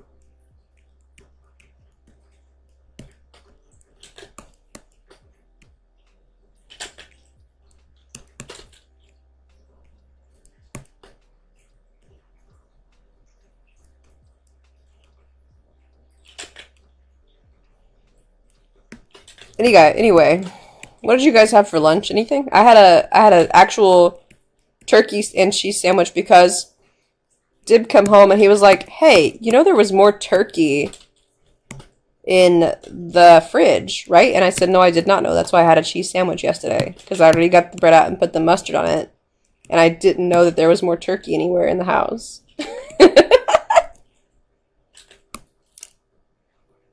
Hershey kisses. Oh. Hershey kisses. That's all you had, bro?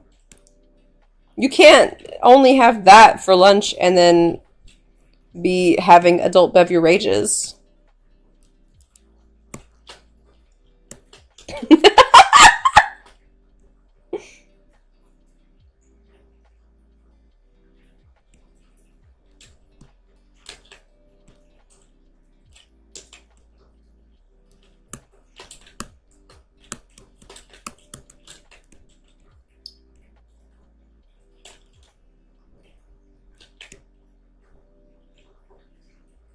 Federale bees. Nutriments?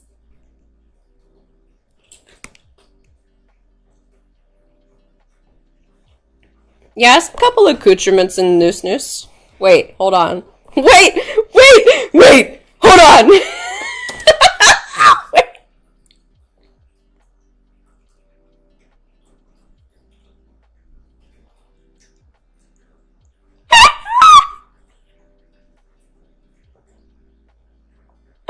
No!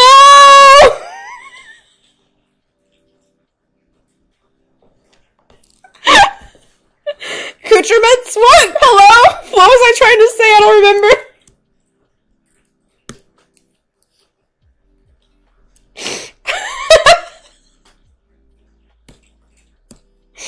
Hello?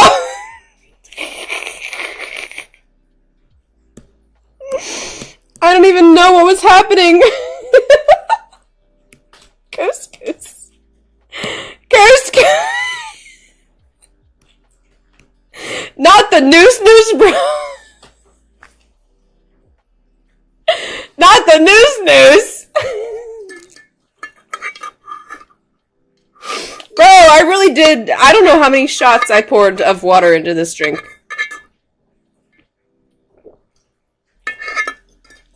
Oh.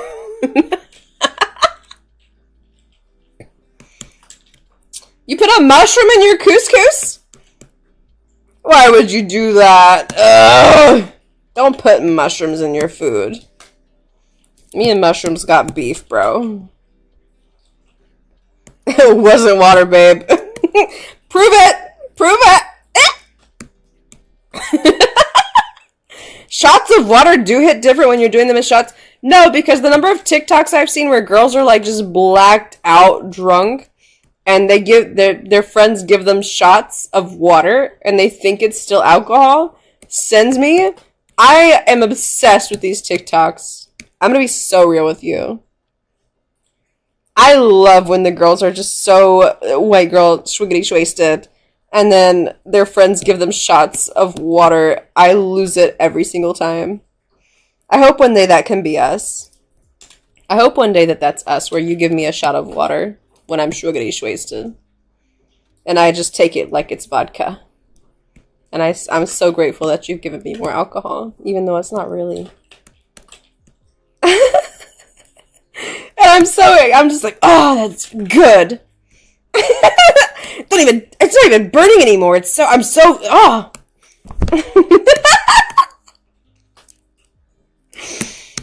Oh. Oh. Why am I like this? Why am I so perfect in every way? It's crazy. Shots! Ah! Everybody come to my house. Everybody come to my house. I'm gonna announce my actual address on the stream. Are you ready? 3, 2, 1. 479 Randall's Court. Oh.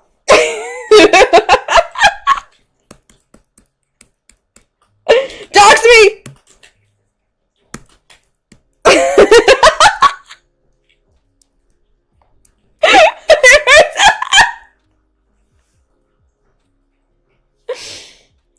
Oh, we have Grey Goose. You could just use ours.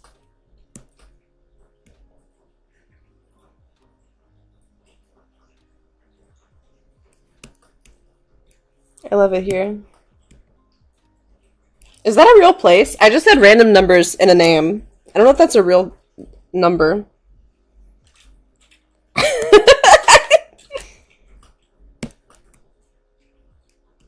I don't want to dox somebody else accidentally.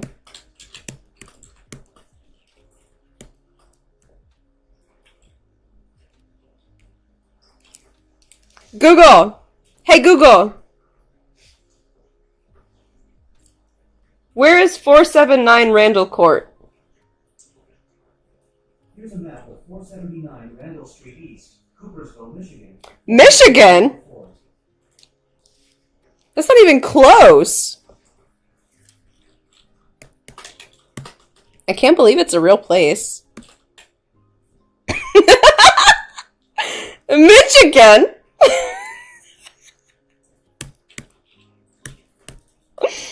Bro, Michigan for real? Times a million? I'm not in Michigan.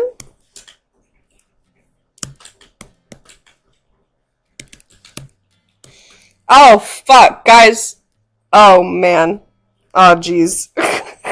I did actually have too much to drink. I'm gonna be real with you.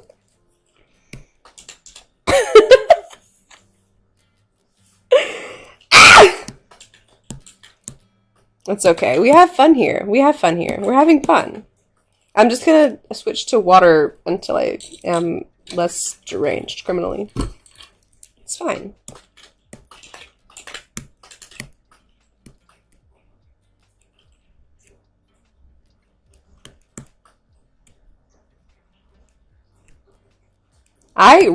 And here's the thing, Cookie, about drawing your little character's hair.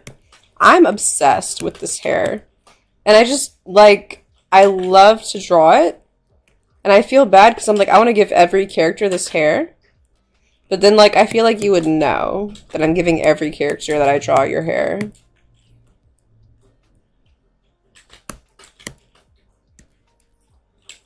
I'm so guilty. I have a guilty conscience.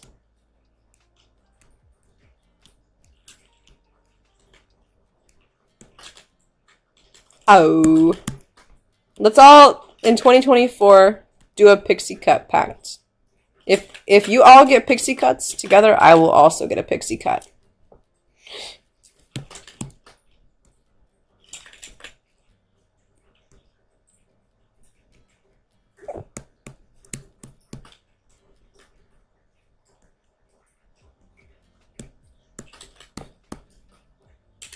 It's like a suicide pact, except less deadly.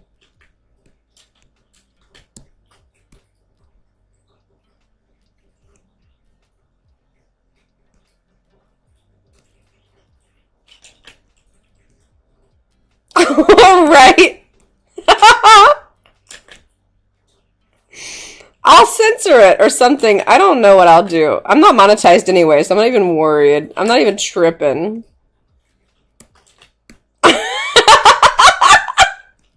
Yeah, Pharaoh has mod powers, and there's nothing they can do.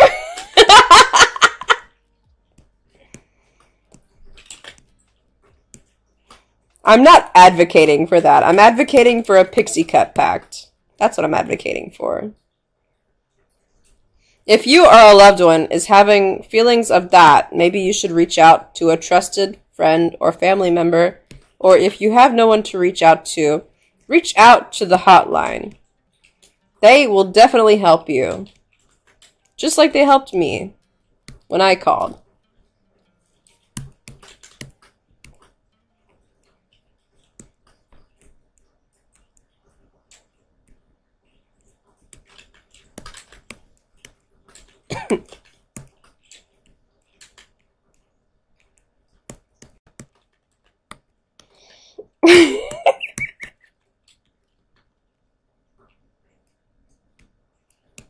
DOS, please.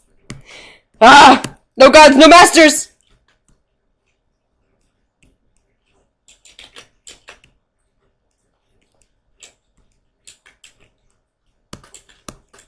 You are precious. You are loved. You are a gift from above. Yeah, crisis hotline is 988. We are advocating. We're advocating for taking care of yourself because you are government property, and nothing would be worse than destruction of government property because that's illegal. Yeah, where I'm from, Michigan, definitely. Is that the one that when you hold up your hand, you can point out the city where you're at on your palm or your thumb, or is that a different one?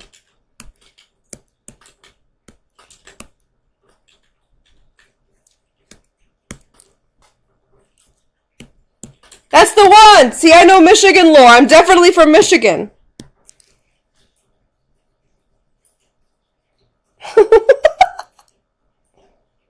Oh, I don't want that.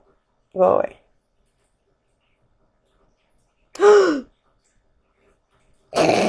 Nobody saw that.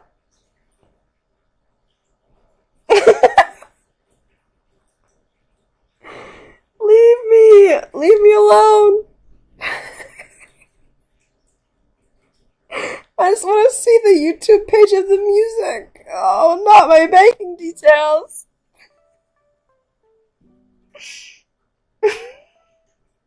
Oh, fuck. I'm gonna have to take this stream down. I just put my banking info.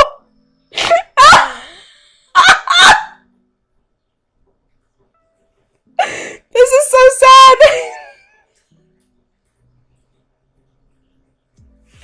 Nobody rewatched the stream.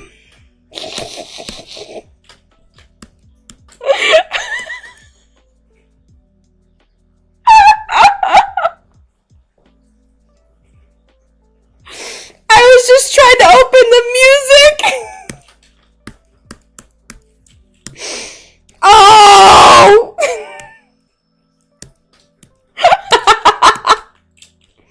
Well, now I've got to change my fucking password. God damn it.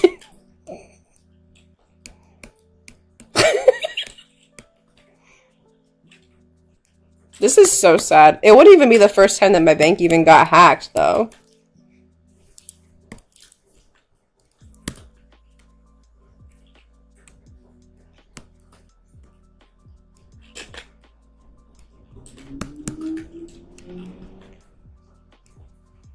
Actually, hold on. Let me check something on my phone because I don't even think that you can log in using that information.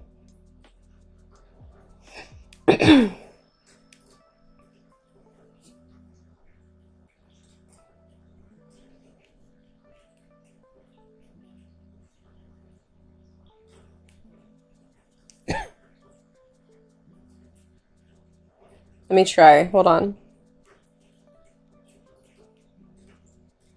Yeah, okay, so that username actually, the one that, okay. So, I'm gonna tell you guys something. Obviously, since I'm former military, I got Navy Fed. Everybody knows that. That wouldn't be very hard to figure out. But the thing is, I accidentally just flashed it up on the screen, and filled in was a username to log into my online banking. However, I'm gonna tell you something about that username. It wouldn't let me log in with that username and password. So I'm cool. I'm chilling. That username does not work. I just tried it on my phone with the correct password, and it said that username is invalid. So we're chilling. We're chilling. But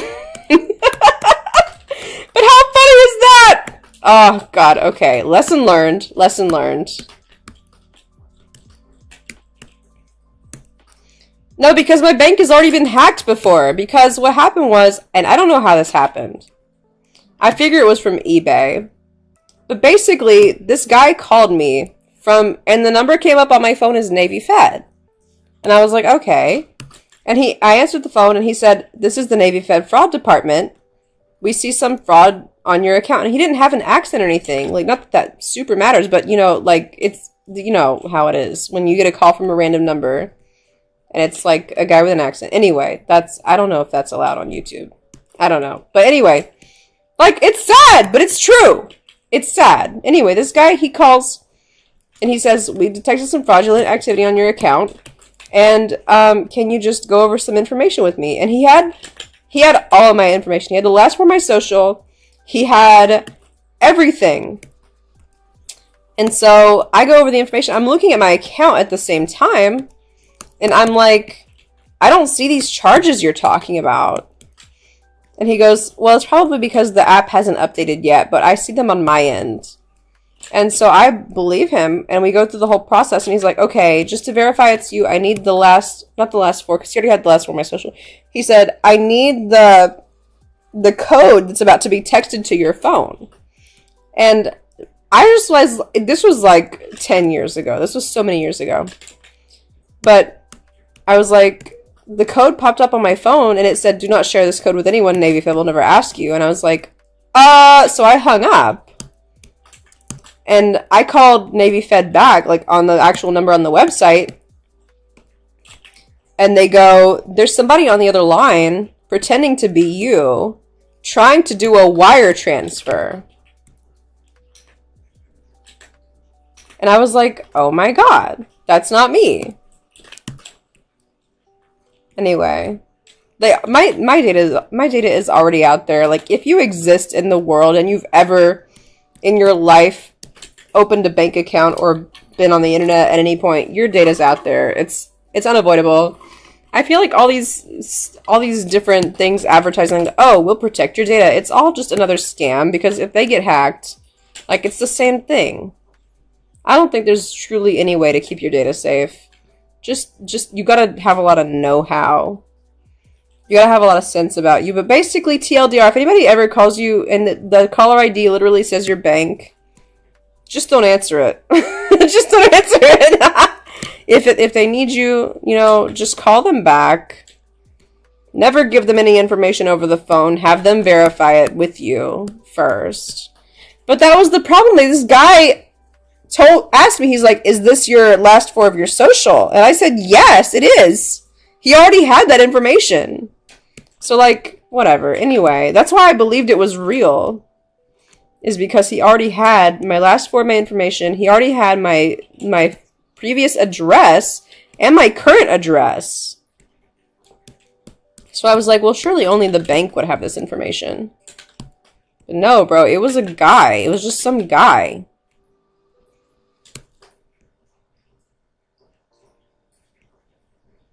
Anyway, that's my safety PSA, my digital safety PSA. After I accidentally just doxed my banking information.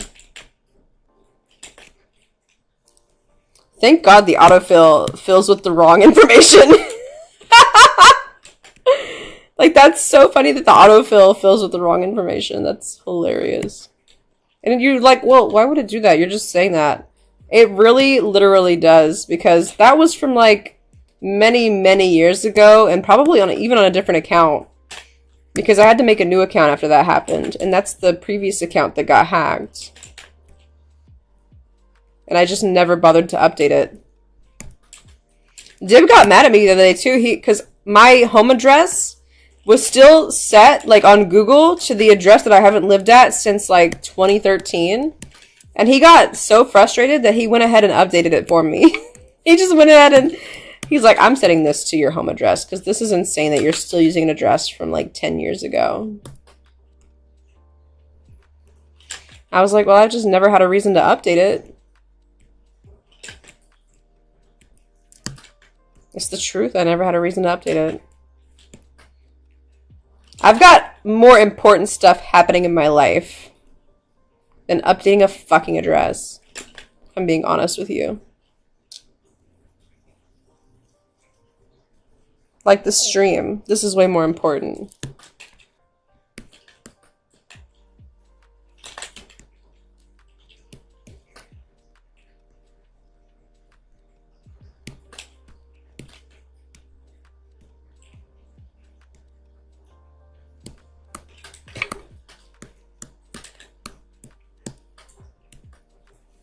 What is also important, Carol? Yeah, I know. The comic is important. I agree. I'm unmotivated to do the comic. But I have to do it. I have to do it. You're so right. That's tomorrow Das problem. That's exactly right. I'm not dealing with that tonight. I got Etsy orders to pack. Like, I got too much else going on to deal with that right now.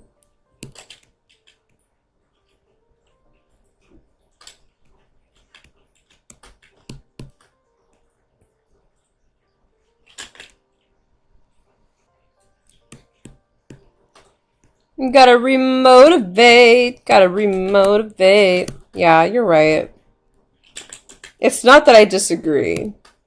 It's that I'm having to, like, prioritize different things in my life. And it's a little bit of a juggle right now of what I need to prioritize.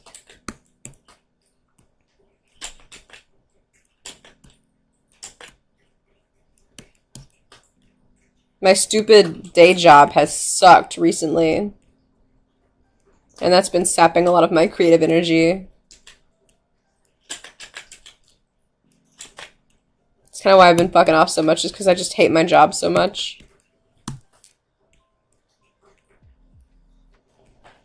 I sit there all day and work. My job has so much hurry up and wait, but the problem is they track you down to, like, the minute. So it's like when you're sitting there hurrying up and waiting, you're being penalized for that a lot of the time.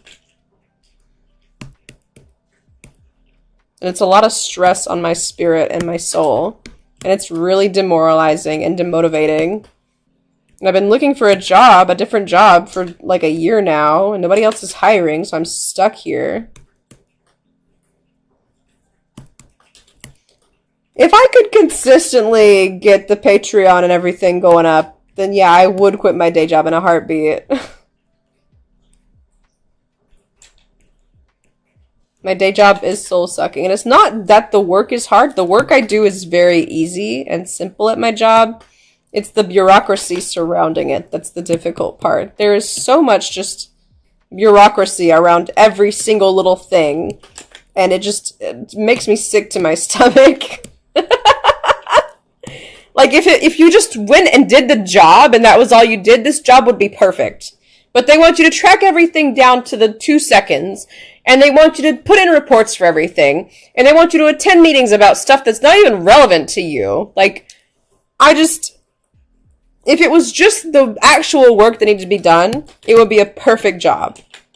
I would recommend it to everyone. But the way it is now, I would recommend it to no one. It's an easy job, aside from all the stupid bureaucracy that everybody invents to just keep themselves busy. It just seems like most of the work that we do is busy work to justify having the department, which I kind of get on some level. But at the same time, it's like, is it worth it at the end of the day to justify it? Or would it be better if we just had 5 people and just vibed?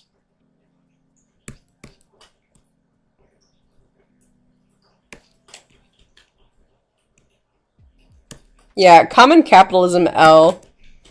And there was something that happened this week that really exemplified this whole thing. There was an issue that I was having where someone came to me and said, can we do this thing? Basically. And I said, I cannot do this thing. And I was penalized for being honest about how I could not do this thing.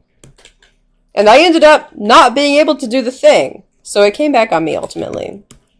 But the problem is that they told the client, yes, we absolutely can do this thing. After I told them no.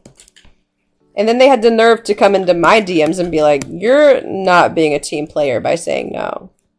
And I said, do you want a team player or do you want somebody who's going to be honest with you? Like, what do you mean? I don't understand it. I don't understand the bureaucracy. It doesn't make any sense. Do you want the job or what? I don't understand.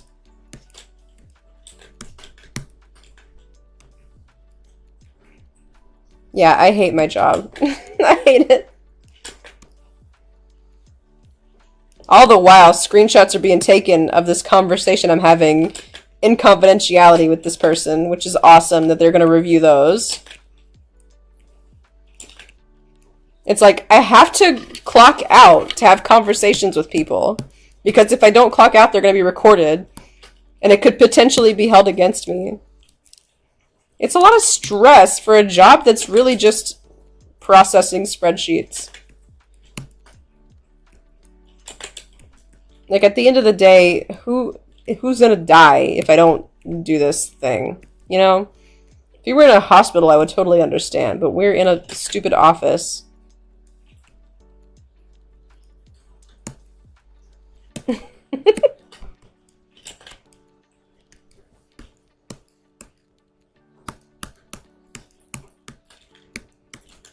And, like, they keep saying, oh, we want full transparency. We want your honest opinion. I guarantee you that these people do not want to hear my honest thoughts about how I feel. I feel like if I told them how I really feel, they would just fire me.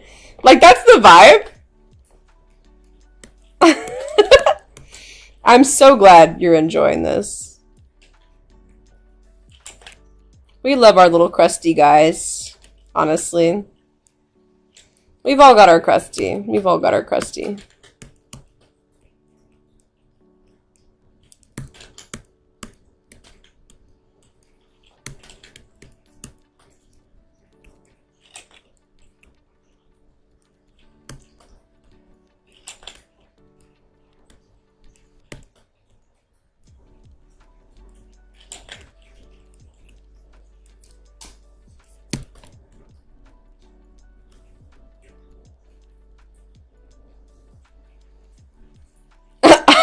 Can fix him.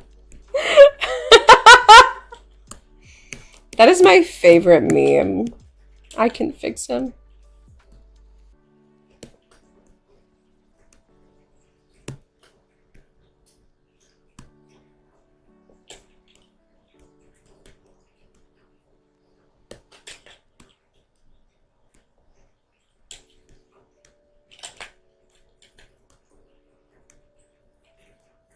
Make him worse!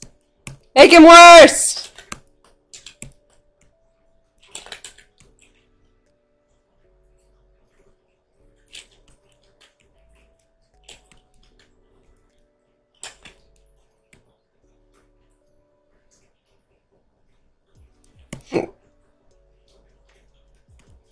I think I'm gonna make myself a sandwich before I do Lethal Company. Since I know that we have turkey now.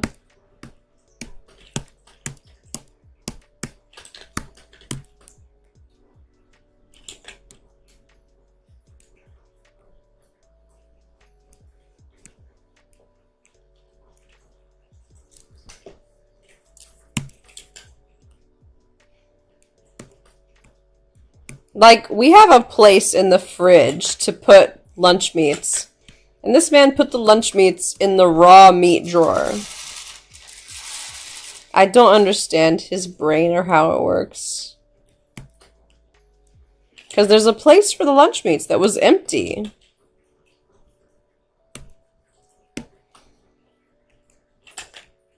It was still empty when I looked. But I know now that he put it in with the raw meat that you have to cook before consuming.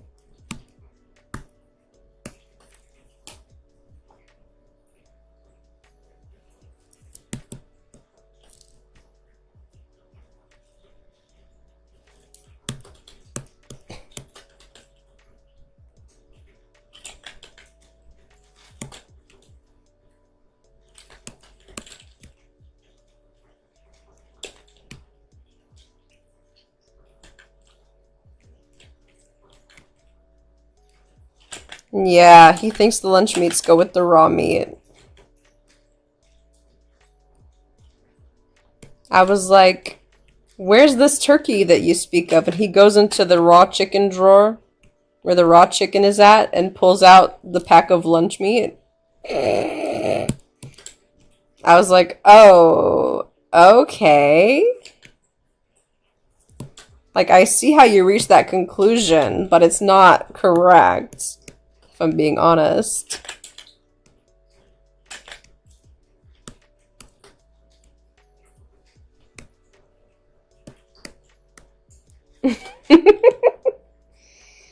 He's just a silly little guy, you know? He's still in training.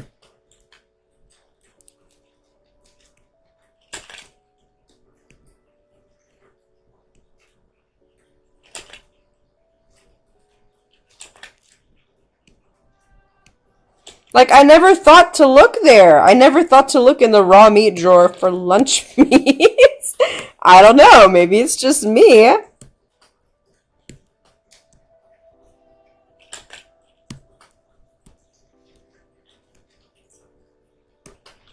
Yeah, you would never, because you have a little bit of sense. You're a little bit knowledgeable on the situation.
Ooh, we're in ASMR mode.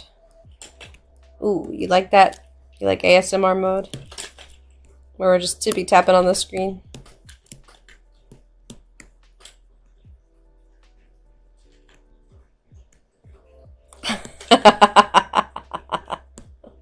Hell yeah. I'm not mistaken. This one's done, bro.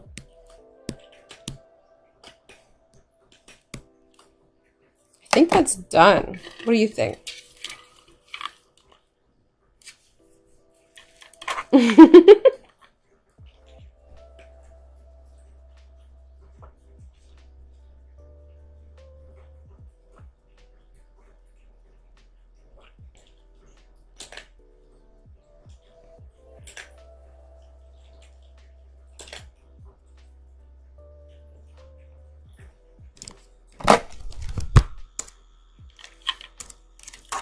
Perfect.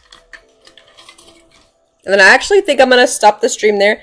I know that Jax asked for their extremely beautiful protogen to be added to the group photo. However, I may be a little bit too gone to continue drawing. A solid mouthfeel.